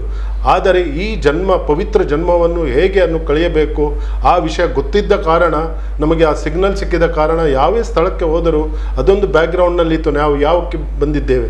ಆದ ಕಾರಣ ಒಂದು ನಮಗೆ ಆ ಕಲ್ಚರ್ ವ್ಯಾಲ್ಯೂಸ್ ಇದು ಗೊತ್ತಾದ ಕಾರಣ ಒಂದು ಸಮಾಜ ಸೇವೆ ಮಾಡಿ ನಾವು ಹೇಗೆ ಆತ್ಮ ಸಾಕ್ಷಾತ್ಕಾರ ಮಾಡಬೇಕು ಅಂತ ಒಂದು ಸ್ವಲ್ಪ ಒಂದು ಅದರಲ್ಲಿ ನಮಗೆ ಒಂದು ಬೆಳಕು ಸಿಗ್ತದೆ. ಅಂದರೆ ನಮ್ಮ ದಾಸರು ಹೇಳಿದ್ದಾರೆ, 84 ಲಕ್ಷ ಜೀವ ಯೋನಿಗಳ ರಾಶಿಯನ್ನು ದಾಟಿ ಮನುಷ್ಯ ಜನ್ಮ ಬರ್ತದೆ ಅಂತ ಹೇಳಿದ್ದಾರೆ. ಅಂದರೆ ಮನುಷ್ಯ ಜನ್ಮ ಎನ್ನುವುದು ಅಷ್ಟೊಂದು ಶ್ರೇಷ್ಠ. ಅದನ್ನು ನಾವು ಒಳ್ಳೆಯ ರೀತಿಯಲ್ಲಿ ಉಪಯೋಗ ಮಾಡಿಕೊಂಡ್ರೆ ಆ ಜೀವನದಲ್ಲಿ ಒಂದು ಒಳ್ಳೆಯ ಸಾಧನೆ ಮಾಡಲಿಕ್ಕೆ ಸಾಧ್ಯ ಆಗ್ತದೆ. ಅದಕ್ಕೆ ನಿಮ್ಮ ಬದುಕು ಕೂಡ ಸಾಕ್ಷಿಯಾಗಿದೆ. ಅದು ನಮ್ಮ ಈಗಿನ ಜನಾಂಗಕ್ಕೆ, ಅದರಲ್ಲೂ ವಿಶೇಷವಾಗಿ ಯುವ ಜನಾಂಗಕ್ಕೆ ಇಂತಹ ಒಂದು ಆದರ್ಶಗಳು ಸಿಗಬೇಕು. ಇದೀಗ ಬಾಲ್ಯದಲ್ಲಿ ಸತ್ಸಂಗದ ಜೊತೆಗೆ ವಿದ್ಯಾಭ್ಯಾಸ ಹೇಗೆ ನಡೆಯಿತು ನಿಮ್ಮದು? ವಿದ್ಯಾಭ್ಯಾಸ ಅಂದರೆ ನನ್ನದು BCom ಆದ ನಂತರ ನನ್ನ ತಂದೆಯವರು ಹೇಳಿದರು, ನಿನಗೆ BCom ತನಕ ನಾನು ಕಳಿಸ್ತೇನೆ, ಅದ ನಂತರದ್ದು ನೀನು ಏನು ಮುಂದಕ್ಕೆ ಕಲಿಯೋದು ಉಂಟಾ ಅದು ನೀವು ಕೆಲಸ ಮಾಡಿ ಕಲಿಯಬೇಕು. ಅದೇ ರೀತಿಯಲ್ಲಿ ಅಂದರೆ ಅವರು ಅನುಸರಿಸಿದ ದಾರಿ ಅದು, ಅದನ್ನು ತಮ್ಮ ಮಕ್ಕಳು ಮಾಡಬೇಕಂತ ಅವರು ಹೇಳಿದರು. ಅದು ಅಂದರೆ ಅವರದ್ದು ಸಹ ಒಂದು ಇದಕ್ಕೆ ನಾವು ಈಗ ನಮ್ಮ ಒಂದು ತಂದೆಯವರ ಬಾಲ್ಯತನ ನೋಡಿದರೆ ಅವರು ಇಷ್ಟೊಂದು ಪರಿಶ್ರಮ ಪಟ್ಟು ಮುಂಬೈಗೆ ಬಂದು ಅಲ್ಲಿ ನೈಟ್ ಸ್ಕೂಲ್ಗೆ ಹೋಗಿ ದಿವಸದಲ್ಲಿ ಕೆಲಸ ಮಾಡಿ ಅವರು ಕಲಿತು ನಂತರ ಆ ಟೈಮ್ನಲ್ಲಿ ಅವರು BA LLB ಮಾಡಿದ್ದಾರೆ. ಅವರಿಗೆ ಎಷ್ಟು ದೊಡ್ಡ ಸಾಧನೆ ಅದು, ಅದೊಂದು ಸಾಧನೆ. ಆದರೆ ನಮಗೂ ಅದನ್ನು ಸ್ವಲ್ಪ ಅನುಭವ ಆಗಬೇಕಂತ ಅವರು ಹೇಳಿದ್ದು, BCom ತನಕ ನಾನು ಕಳಿಸ್ತೇನೆ, ಅದ ನಂತರ ನೀವು ಪರಿಶ್ರಮ ಪಟ್ಟು ಮುಂದಕ್ಕೆ ಹೈಯರ್ ಸ್ಟಡೀಸ್ಗೆ ನೀವು ಹೋಗಬೇಕಂತ ಅವರದ್ದು ಒಂದು ಇದಿತ್ತು. ಅದೇ ಪ್ರಕಾರ ನಾನು BCom ಆದ ನಂತರ ಕೆಲಸಕ್ಕೆ ಸೇರಿದೆ. ಮತ್ತು ನನ್ನ ತಂದೆಯವರು ಓಲ್ಟಾಸ್ನಲ್ಲಿ ಇದ್ದ ಕಾರಣ ನಮ್ಮ ಹತ್ತಿರವೇ ಇತ್ತು, ಮನೆ ಹತ್ತಿರ. ನಾವು ಕೆಲವೊಮ್ಮೆ ಅವರಿಗೆ ಟಿಫಿನ್ ತಗೊಂಡು ಹೋಗ್ತಿದ್ದೆವು ಮಧ್ಯಾಹ್ನ. ಮತ್ತು ಕೆಲವೊಮ್ಮೆ ತಂದೆಯವರು ನಮಗೆ ಸ್ಯಾಟರ್ಡೇ ಇದ್ದರೆ ಕರೀತಿದ್ದರು ಆಫೀಸ್ಗೆ. ಆಗ ನಾನು ಒಳಗೆ ಸಹ ಹೋಗ್ತಿದ್ದೆ ಅಲ್ಲಿ. ಅದು ನೋಡಿದ ನಂತರ ಅಲ್ಲಿಯ ಕಲ್ಚರ್, ಒಂದು ಟಾಟಾ, ಹೇಗೆಂದರೆ ನಾವು ಅದು ಓಲ್ಟಾಸ್ ಅಂದರೆ ಒಂದು ಟಾಟಾ ಕಂಪನಿಯದ ಕಲ್ಚರ್, ಹೇಗೆ ಜನರು ಬಿಹೇವ್ ಮಾಡ್ತಾರೆ, ಏನು ಮಾಡ್ತಾರೆ, ಅದು ನೋಡಿಗೆ ನನಗೆ ಸಹ ಒಂದು ಇಚ್ಛೆ ಆಗಿತ್ತು, ತಂದೆಯ ಕಂಪನಿಯಲ್ಲೇ ನಾನು ಸೇರಬೇಕಂತ ಸಣ್ಣನಿಂದ ಒಂದು ಮನಸ್ಸಿಗೆ ಇದು ಬಂತು. ಆ ಒಂದು ದೃಢ ನಿಶ್ಚಯ ಅಲ್ಲಿಂದಲೇ ನಿಮಗೆ ಬಂತು. ಅಂದರೆ ತಂದೆ ಅವರು ಇಷ್ಟೊಂದು ಒಳ್ಳೆಯ ವಾತಾವರಣದಲ್ಲಿ ಕೆಲಸ ಮಾಡ್ತಾ ಇದ್ದಾರೆ, ಇಷ್ಟೊಂದು ಒಳ್ಳೆಯ ಸಂಸ್ಥೆಯಲ್ಲಿ ದುಡಿತಾ ಇದ್ದಾರೆ, ನಾನು ಅದಕ್ಕೆ ಸೇರಬೇಕು, ಒಂದು ಪ್ರೇರಣೆ ಅದು. ಹೌದು. ಅದಕ್ಕೆ ಒಂದು ಸ್ವಲ್ಪ ಹೇಳಬೇಕಾದ್ರೆ, ನಾವು ನಮ್ಮ ಒಂದು ದೃಢ ನಿಶ್ಚಯ ಇದ್ದರೆ, ನಮ್ಮದು ಏಮ್ ಸ್ಟ್ರಾಂಗ್ ಇದ್ದರೆ ಯಾವುದಕ್ಕೂ ಅದಕ್ಕೆ ನಾವು ಡೆಫಿನೆಟ್ ಅದು ಅಚೀವ್ಮೆಂಟ್ ಆಗ್ತದೆ. ನಿಮ್ಮ ಸಬ್ಕಾನ್ಷಿಯಸ್ ಅಂದರೆ ಮನುಷ್ಯನಲ್ಲಿ ಭಯಂಕರ ಶಕ್ತಿ ಉಂಟು, ಅಷ್ಟೊಂದು ಮನುಷ್ಯ ಪ್ರಬಲ ಇದ್ದಾನೆ. ಅದನ್ನು ಹೇಗೆ ಯೂಸ್ ಮಾಡಬೇಕು ಮತ್ತು ಅದನ್ನು ಹೇಗೆ ಅಚೀವ್ ಮಾಡಬೇಕು ಅದು ನಮ್ಮ ಮೇಲೆ ಉಂಟು. ಖಂಡಿತವಾಗಿಯೂ ಸತ್ಯ ಅದು. ಮನುಷ್ಯ ಮನಸ್ಸು ಮಾಡಿದರೆ ಏನೂ ಮಾಡಬಹುದು ಎನ್ನುವುದಕ್ಕೆ ಇದೀಗ ಮನುಷ್ಯ ಚಂದ್ರಲೋಕವನ್ನು ದಾಟಿ ನಾವು ಮಂಗಳದವರೆಗೆ ಕಾಲಿಟ್ಟಿದ್ದೇವೆ, ಅದರ ಆಚೆ ಏನುಂಟು ಅಂತ ಇಣುಕ್ತಾ ಇದ್ದೇವೆ. ಅಂದರೆ ಮನುಷ್ಯ ಸಾಧನೆ ಮಾಡಿದರೆ ಏನೂ ಮಾಡ್ಬೋದು, ಆದರೆ ಆ ಸಾಧನೆಗೊಂದು ಇಚ್ಛಾಶಕ್ತಿ, ಒಂದು ಗುರಿ, ಒಂದು ಬಾಲ್ಯದ ಪ್ರೇರಣೆಗಳು. ಅಂದರೆ ನಾವು ಹೇಳ್ತೇವೆ ಬಾಲ್ಯದಿಂದ ನಾವು ಮಾಡಿದಂತಹ ಏನು ಸಹವಾಸ ಸತ್ಸಂಗಗಳಿದೆಯೋ ಅದು ನಮ್ಮ ಮುಂದಿನ ಬದುಕಿಗೆ ದಾರಿದೀಪ ಅಂತ ಹೇಳ್ತೇವೆ. ಅದೆಲ್ಲವೂ ನಿಮಗೆ ಸಿಕ್ಕಿತು. ಆನಂತರ ಈಗ BCom ಆದ ನಂತರ ಟಾಟಾ ಸಮೂಹ ಸಂಸ್ಥೆಗೆ ಯಾವಾಗ ಸೇರಿಕೊಂಡ್ರಿ ನೀವು? ನಾನು 1992ನಲ್ಲಿ ವೋಲ್ಟಾಸ್ ಇದಕ್ಕೆ ಸೇರಿದ್ದು. ಅಲ್ಲಿ ಒಂದು ಜಸ್ಟ್ ಇಂಟರ್ವ್ಯೂ ಇತ್ತು, ನಾನು ಅಟೆಂಡ್ ಮಾಡಿದೆ, ಅದರಲ್ಲಿ ಪಾಸ್ ಆಗಿ ಅಲ್ಲಿ ನಾನು ಮೊದಲು ಜಾಯಿನ್ ಮಾಡಿದಾಗ IR ಡಿಪಾರ್ಟ್ಮೆಂಟ್ ಇತ್ತು, ಇಂಡಸ್ಟ್ರಿಯಲ್ ರಿಲೇಷನ್ಶಿಪ್, ವರ್ಕರ್ಸ್ನವರು ಮತ್ತು ಮ್ಯಾನೇಜ್ಮೆಂಟ್. ಆ ಟೈಮ್ನಲ್ಲಿ ನಾನು ನೋಡಿದೆ, ಅಂದರೆ ವರ್ಕರ್ಸ್ನವರದ್ದು ಹೇಗೆ ಎಷ್ಟೊಂದು ಇದು ಇರ್ತದೆ, ಪ್ರಬಲ ಅವರದ್ದು ವರ್ಕ್ ಫೋರ್ಸ್ ಹೇಗೆ ಇರ್ತದೆ, ಅದನ್ನು HR ಹೇಗೆ ಹ್ಯಾಂಡಲ್ ಮಾಡೋದು. ಮಾತ್ರ ಅದರಲ್ಲಿ ನಾನು ಕೆಲಸ ಮಾಡುವಾಗ ಒಂದು ಇದು ನನಗೆ ತುಂಬ ಬೇಸರ ಆಯಿತಂದರೆ ಮೋಸ್ಟ್ಲಿ ಅವರ ಮೇಲೆ ಡಿಸಿಪ್ಲಿನರಿ ಆ್ಯಕ್ಷನ್ ತಗೊಳ್ಳೋದು, ಅವರನ್ನು ಕೆಲಸಕ್ಕೆ ಬರದಿದ್ದರೆ ಅವರಿಗೆ ವಾರ್ನಿಂಗ್ ಕೊಡೋದು ಮತ್ತು ತುಂಬ ಇಂಡಿಸಿಪ್ಲಿನ್ ಇದ್ದರೆ ಅವರನ್ನು ಕೆಲಸದಿಂದ ತೆಗೆಯೋದು, ಇದು ನನಗೆ ಯಾವಾಗಲೂ ಇಷ್ಟ ಇರಲಿಲ್ಲ. ಅದಕ್ಕೆ ಟೈಮ್ ಬಂದಾಗ ನನ್ನ ಡಿಪಾರ್ಟ್ಮೆಂಟ್ IRನಿಂದ ನಾನು HR ಹ್ಯೂಮನ್ ರಿಸೋರ್ಸಸ್, ಅಂದರೆ ಅದರಲ್ಲಿ ನಾನು ಲರ್ನಿಂಗ್ ಆ್ಯಂಡ್ ಡೆವಲಪ್ಮೆಂಟ್, ಅಂದರೆ ಬೆಳವಣಿಗೆ ಹೇಗೆ ಮಾಡೋದು, ಜನರನ್ನು ಒಂದು ಲೆವೆಲ್ನಿಂದ ಸೆಕೆಂಡ್ ಲೆವೆಲ್ಗೆ ಹೇಗೆ ತಕ್ಕೊಂಡು ಹೋಗೋದು, ಈ ವಿಷಯದ್ದು ನನಗೆ ತುಂಬ ಅಂದರೆ ಒಳ್ಳೆಯದಾಯಿತು. ಸೊ ನನಗೆ ಒಂದು ವೋಲ್ಟಾಸ್ನಲ್ಲಿ ಕೆಲಸ ಮಾಡೋದು, ನಾನು ಲಾಸ್ಟ್ 30 ಇಯರ್ಸ್ನಿಂದ ಕೆಲಸ ಮಾಡ್ತಾ ಇದ್ದೇನೆ. ಒಂದು 5-6 ವರ್ಷ ನಂತರ ನಾನು ಡಿಪಾರ್ಟ್ಮೆಂಟ್ ಚೇಂಜ್ ಮಾಡಿ ನಾನು HR ನಲ್ಲಿಯೇ ಕೆಲಸ ಮಾಡಲಿಕ್ಕೆ ಚಾಲೂ ಮಾಡಿದ್ದೆ, ಲರ್ನಿಂಗ್ ಆ್ಯಂಡ್ ಡೆವಲಪ್ಮೆಂಟಲ್ಲಿ. ಈಗಲೂ ಅದೇ ಮಾಡ್ತಾ ಇದ್ದೇನೆ. ಅದೊಂದು ಸೇವೆಯ ಲೆಕ್ಕ. ಅಂದರೆ HR ಹ್ಯೂಮನ್ ರಿಸೋರ್ಸಸ್ ಅಂದರೆ ಜನರನ್ನು ನೀವು ಹ್ಯಾಂಡಲ್ ಮಾಡೋದು ಹೇಗೆ, ಅವರಲ್ಲಿ ರಿಸೋರ್ಸಸ್ ಯಾವುದುಂಟು ಅದನ್ನು ಹೇಗೆ ಇದು ಮಾಡೋದು. ಅಂದರೆ ಒಂದು ಪ್ರಕಾರದಲ್ಲಿ ಅದು ಜನ ಸೇವೆ, ಜನಾರ್ದನ ಸೇವೆ ಅಂತ ಹೇಳ್ತಾರೆ. ಇದು ಒಂದು ದೇವರು ಕೊಟ್ಟ ಒಂದು ಕಾಣಿಕೆ ಹೇಳಬೇಕು, ಜನರ ಸೇವೆ ಮಾಡುವ ಒಂದು ನನಗೆ ಅವಕಾಶ ಸಿಕ್ಕಿತು, ದೇವರು ತಂದು ಕೊಟ್ಟ. ಅಂದರೆ ಕಾರ್ಮಿಕ ವರ್ಗದವರನ್ನು ಕೂಡ ಅವರ ಆ ಒಂದು ಮಟ್ಟದಿಂದ ಮೇಲ್ಮಟ್ಟಕ್ಕೆ ಕೊಂಡು ಹೋಗುದು, ಅಂದರೆ ಅವರಿಗೆ ಒಂದು ಶಿಕ್ಷಣವನ್ನು ತರಬೇತಿಯನ್ನು. ಹ್ಯೂಮನ್ ರಿಸೋರ್ಸಸ್ನದ್ದು ತುಂಬ ಇಂಪಾರ್ಟೆನ್ಸ್ ಉಂಟು. ಯಾಕಂದರೆ ಹ್ಯೂಮನ್ ರಿಸೋರ್ಸಸ್ ಅಂದರೆ ಮನುಷ್ಯನನ್ನು ಹ್ಯಾಂಡಲ್ ಮಾಡೋದಂದರೆ ತುಂಬ ಡಿಫಿಕಲ್ಟ್. ಬೇರೆಯವರ ಮನುಷ್ಯರದ್ದು, ಅಲ್ಲಿ ಕೆಲಸ ಮಾಡುವವರದ್ದು ಜನರು ಇರ್ತಾರೆ, ಅವರವರದ್ದು ಬೇರೆ ಪ್ರಾಬ್ಲಮ್ಸ್ ಇರ್ತದೆ, ಅವರ ಮನಸ್ಥಿತಿಗಳು ಬೇರೆ, ಅವರ ಸಮಸ್ಯೆಗಳು ಬೇರೆ, ಅವರವರ ಆಲೋಚನೆಗಳು. ಅದನ್ನು ಅರ್ಥ ಮಾಡಿ ಅವರಿಗೆ ಕರೆಕ್ಟ್ ಸೊಲ್ಯೂಷನ್ ಕೊಟ್ಟು ಅವರಿಗೆ ಒಂದು ಒಳ್ಳೆ ಮನುಷ್ಯ ಮಾಡೋದು ಕರ್ತವ್ಯ. ಅದೊಂದು ತುಂಬ ಒಳ್ಳೆಯ ಕೆಲಸ. ಆ್ಯಕ್ಚುಲಿ ಇದು ಸವಾಲಿನ ಕೆಲಸ ಹೌದು ಒಂದು ರೀತಿಯಲ್ಲಿ. ಯಾಕೆಂದರೆ ಅಷ್ಟು ಮಂದಿಯನ್ನು ನಾವು ಆಕರ್ಷಣೆ ಮಾಡಬೇಕು, ಅಷ್ಟು ಮಂದಿಯನ್ನು ನಮ್ಮ ಮಾತಿಗೆ ಒಗ್ಗುವಂತೆ ಮಾಡಬೇಕು. ಹೌದು, ಕರೆಕ್ಟ್. ಹೇಗೆ ಸಾಧ್ಯ ಆಯ್ತು? ಕರೆಕ್ಟ್. ಅದು ಅಂದರೆ ಈ ಪ್ರೊಫೆಷನ್ನಲ್ಲಿ ಕೆಲಸ ಮಾಡುವಾಗಲೇ, ಏಕೆಂದರೆ ಕೆಲವೊಮ್ಮೆ ಯೂನಿಯನ್ನವರು ಬರ್ತಿದ್ರು, ಆಗ 1-2 ನಿಮಿಷದ ಒಳಗೆ, 1-2 ಸೆಕೆಂಡ್ನ ಒಳಗೆ ಅವರನ್ನು ಸ್ಟಡಿ ಮಾಡಬೇಕು, ಅವರು ಯಾಕೆ ಬಂದಿದ್ದಾರೆ ಅಂತ. ಆ ಕೆಪಾಸಿಟಿ ಇಲ್ಲದಿದ್ದರೆ ನೀವು HR ಕೆಲಸ ಮಾಡಲಿಕ್ಕೆ ಸಾಧ್ಯ ಇಲ್ಲ. ಸೊ ಅದು ಕೆಲಸ ಮಾಡ್ತಾ ನಿಮಗೆ ಒಂದು ಇದು ಸಿಗ್ತದೆ, ಜನರು ಅವನು ಎಂಥ ಜನ ಅಂತ ನಿಮಗೆ ಒಂದು 5 ಸೆಕೆಂಡ್ನಲ್ಲೇ ಗೊತ್ತಾಗ್ತದೆ ಅವನು ಜನ ಎಂತಂತ. ಆ ಜನ ಎಂತ ಅಂತ ಗೊತ್ತಾದ ನಂತರ ಅವನ ಲೆವೆಲ್ನಲ್ಲೇ ನಾವು ಮಾತಾಡಿ ಅವನನ್ನು ಕನ್ವಿನ್ಸ್ ಮಾಡ್ಬೋದು. ಅದಕ್ಕೆ ವೇವ್ ಲೆಂತ್ ಮ್ಯಾಚಿಂಗ್ ಹೇಳ್ತಾರೆ. ಅಂದರೆ ಅವರು ಹೇಗೆ ವಿಚಾರ ಮಾಡ್ತೇಯ ಅದೇ ಪ್ರಕಾರ ನಾನು ವಿಚಾರ ಮಾಡಿ ಅವರಿಗೆ ತಿಳಿಸಿದರೆ ಅದು ಅವರಿಗೆ ಅರ್ಥ ಆಗ್ತದೆ. ಈಗ ನಮ್ಮ ಸಾಮಾನ್ಯ ಭಾಷೆಯಲ್ಲಿ ಹೇಳುವುದಿದ್ರೆ, ನಾವು ಒಬ್ಬರ ಹತ್ರ ಹೋದರೆ ಅವರು ಕ್ರಿಕೆಟಿನ ಬಗ್ಗೆ ಮಾತಾಡ್ತಾ ಇದ್ದರೆ ನಾವು ಕ್ರಿಕೆಟಿನ ಬಗ್ಗೆ ಮಾತಾಡಿ ಮತ್ತೆ ಅವರನ್ನು ನಮ್ಮ ಮಾತಿಗೆ ತಿಳಿಯಬೇಕು. ಹೋದಗೂಡಲೇ ನಾವು ನಮ್ಮ ಮಾತಿಗೆ ಅವರನ್ನು ಮಾಡಿದರೆ ಅವರು ಬಗ್ಗುವುದಿಲ್ಲ. ಜನರನ್ನು ಚೇಂಜ್ ಮಾಡಲಿಕ್ಕೆ ಸಾಧ್ಯ ಇಲ್ಲ. ನಾನು ನನ್ನ ತಂದೆಯ ಥಿಂಕಿಂಗನ್ನು ಚೇಂಜ್ ಮಾಡಲಿಕ್ಕೆ ಸಾಧ್ಯ ಇಲ್ಲ. ಮಾತ್ರ ನಾನು ವೇವ್ ಲೆಂತ್ ಮ್ಯಾಚ್ ಮಾಡಿದರೆ ಅವರ ಪ್ರಕಾರವೇ ನಾನು ವಿಚಾರ ಮಾಡಲಿಕ್ಕೆ ಶುರುವಾತು ಮಾಡಿದರೆ ಅದು ತನ್ನಷ್ಟಕ್ಕೆ ಅವರು ಲೈಕ್ ಮಾಡಲಿಕ್ಕೆ ಚಾಲು ಮಾಡ್ತಾರೆ. ಒಂದು ರೀತಿಯ ಬ್ಯಾಲೆನ್ಸ್ ಆಗ್ತದೆ, ಅವರಿಗೆ ಗೊತ್ತಾಗ್ತದೆ ನನ್ನ ಪ್ರಾಬ್ಲಮ್ ಇವನಿಗೆ ಅರ್ಥ ಆಯಿತು. ಸೊ ಅದೇ ಪ್ರಕಾರ ನಾವು ವಿಚಾರ ಮಾಡಿ ಅವರ ಮನಸ್ಸನ್ನು ಅರ್ಥ ಮಾಡಿ ನಂತರ ಅದಕ್ಕೆ ಸೊಲ್ಯೂಷನ್ ಕೊಟ್ಟರೆ ಅವರದನ್ನು ಅಕ್ಸೆಪ್ಟ್ ಮಾಡ್ತಾರೆ. ಆತ್ಮೀಯ ವೀಕ್ಷಕ ಬಾಂಧವರೇ, ಹೊಸ ಕೊರಲಿನ ವಿಶೇಷ ಮಾತುಕತೆ ಸಾಧನಾ ಸಂಭ್ರಮ. ಈ ಮಾತುಕತೆಯಲ್ಲಿ ತಮ್ಮ ಸಾಧನೆಯ ಬಗ್ಗೆ ನಮ್ಮೊಂದಿಗೆ ಹಂಚಿಕೊಳ್ತಾ ಇದ್ದಾರೆ ಶ್ರೀಯುತ ರವಿ ಉಚ್ಚಿಲ್ರವರು. ಬಾಲ್ಯದಿಂದಲೇ ಮುಂಬೈಯಲ್ಲಿ ಬೆಳೆದು ಅಲ್ಲೇ ದೊಡ್ಡ ಟಾಟಾ ಸಮೂಹ ಸಂಸ್ಥೆ ವೋಲ್ಟಾಸ್ ಸಂಸ್ಥೆಯಲ್ಲಿ ಉದ್ಯೋಗಿಯಾಗಿ HR ವಿಭಾಗದಲ್ಲಿ ಅತ್ಯುನ್ನತ ಪದವಿಯಲ್ಲಿ ತಮ್ಮ ಕಾರ್ಯವನ್ನು ನಿರ್ವಹಿಸ್ತಾ ಇದ್ದಾರೆ. ಇದರೊಟ್ಟಿಗೆ ಅವರು ಬೇರೆ ಬೇರೆ ಸಾಮಾಜಿಕ ಸಂಘಟನೆಗಳಲ್ಲಿ ದುಡಿತಾ ಇದ್ದಾರೆ. ಇದೀಗ ಮುಂಬಯಿಯ ದಕ್ಷಿಣ ಪ್ರಕೋಷ್ಠದ BJPಯ ಉಪಾಧ್ಯಕ್ಷರಾಗಿ ಆಯ್ಕೆಯಾಗಿದ್ದಾರೆ. ಈ ಸಂದರ್ಭದಲ್ಲಿ ಮಂಗಳೂರಿಗೆ ಬಂದಂತಹ ತಮ್ಮ ಊರಿನ ಅಡ್ಕಕ್ಕೆ ಬಂದಂತಹ ಅವರನ್ನು ಹೊಸಕುರಲ್ ಪರಿಚಯಿಸುವಂತಹ ಕಾರ್ಯಕ್ರಮ ಮಾಡ್ತಾ ಇದೆ. ಅವರ ಬಾಲ್ಯದ ಸಾಧನೆಗಳು, ಅವರ ಬೆಳವಣಿಗೆಗಳ ಬಗ್ಗೆ ವಿವರಿಸಿದರು. ಸತ್ಸಂಗದಿಂದ ಪ್ರೇರಿತರಾಗಿ ಬೆಳೆದಂತಹ ಅವರು ಒಂದು ನಿಶ್ಚಿತ ಗುರಿಯನ್ನಿಟ್ಟುಕೊಂಡು ಟಾಟಾ ಸಮೂಹ ಸಂಸ್ಥೆ ವೋಲ್ಟಾಸ್ನಲ್ಲಿ ಉದ್ಯೋಗಕ್ಕೆ ಸೇರಿಕೊಂಡರು.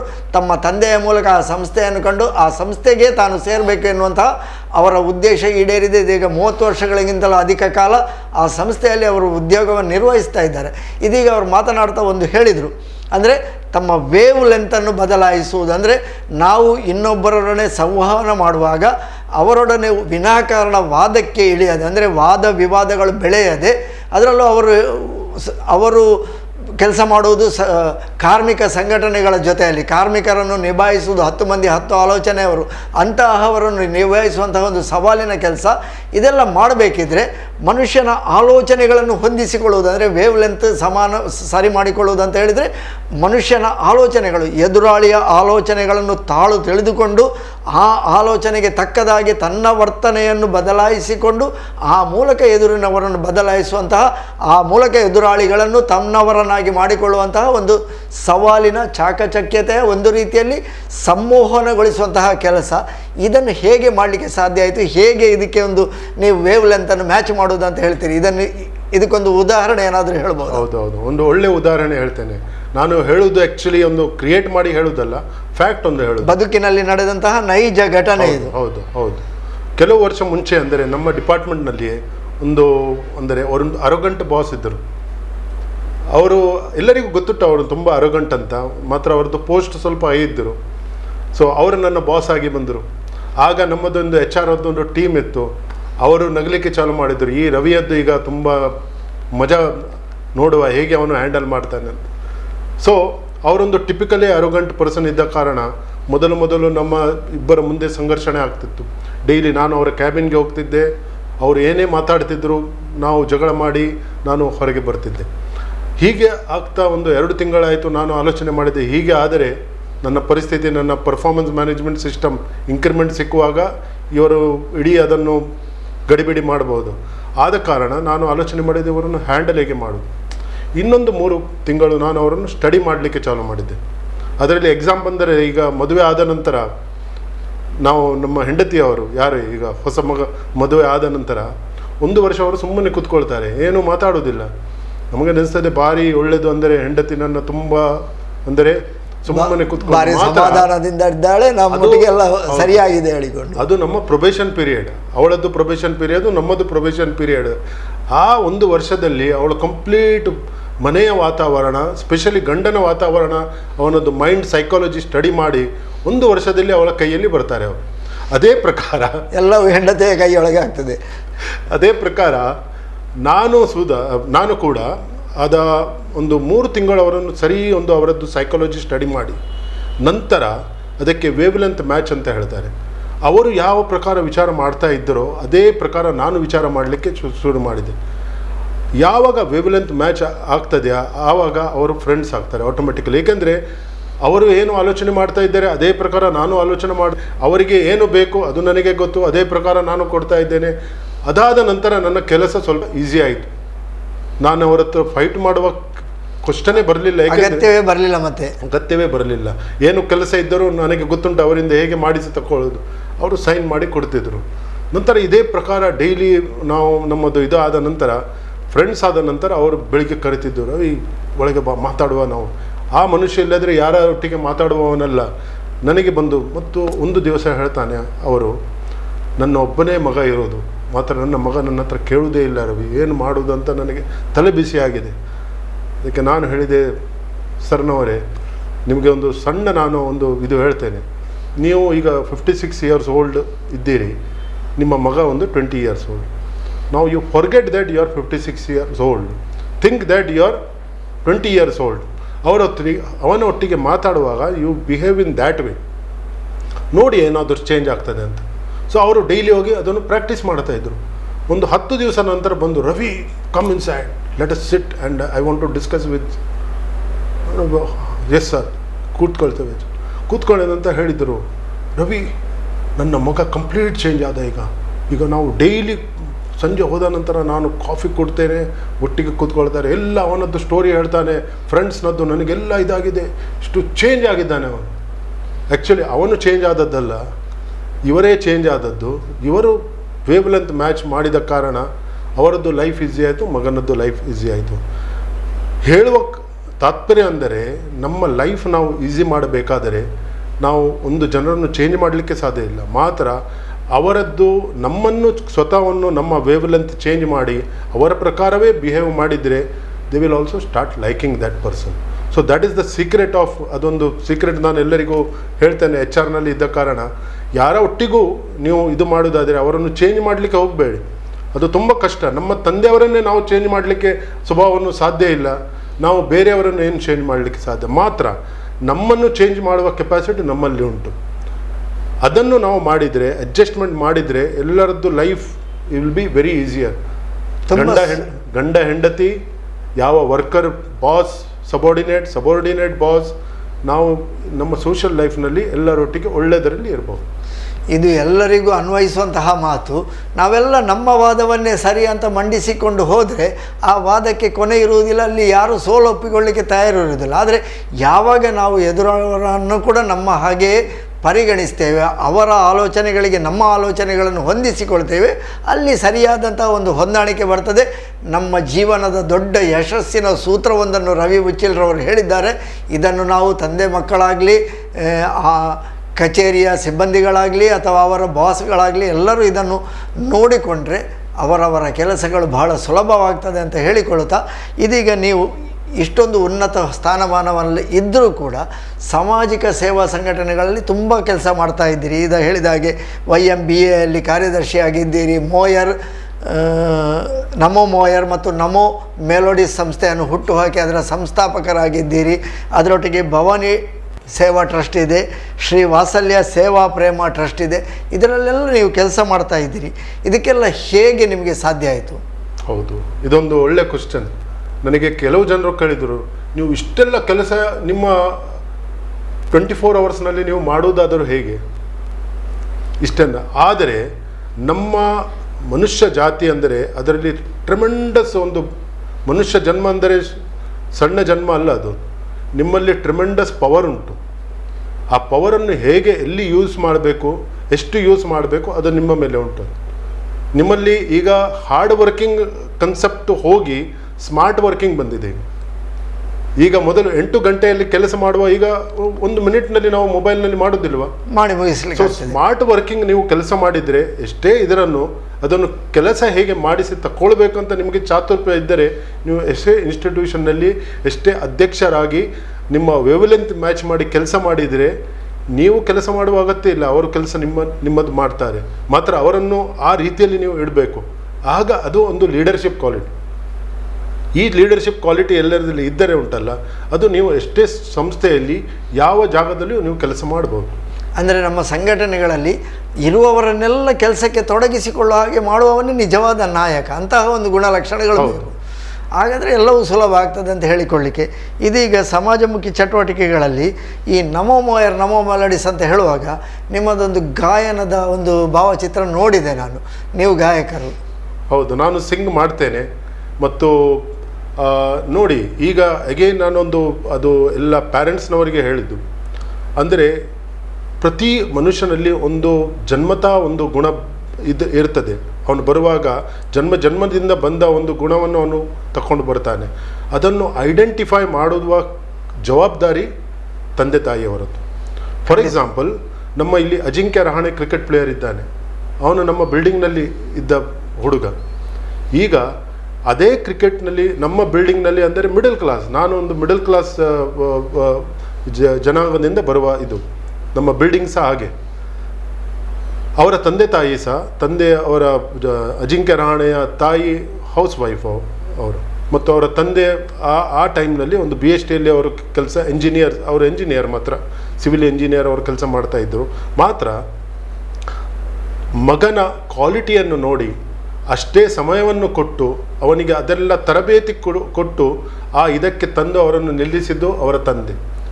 ಅದೇ ಪ್ರಕಾರ ನಮ್ಮಲ್ಲಿಯೂ ನಾವು ನಮ್ಮ ಮಕ್ಕಳನ್ನು ಆ ಬಾಲ್ಯದಿಂದ ಆ ಮಗು ಒಂದೊಂದು ಗುಣವನ್ನು ಅದು ಇದು ಮಾಡ್ತದೆ, ಬೆಳೆಸಿಕೊಂಡು ಬರ್ತದೆ. ಅದರಲ್ಲಿ ಯಾವ ಅದನ್ನು ಐಡೆಂಟಿಫೈ ಮಾಡುವ ಏನು ಹೇಳ್ತಾರೆ ಅದಕ್ಕೆ ಕರ್ತವ್ಯ, ಅದನ್ನು ಗುರುತಿಸುವಂತಹ ಮತ್ತು ಅದನ್ನು ಹೊರಗೆ ತೆಗೆಯುವಂತಹ ಸಾಮರ್ಥ್ಯ ತಂದೆ ತಾಯಿಯವರದ್ದು ಬೇಕು.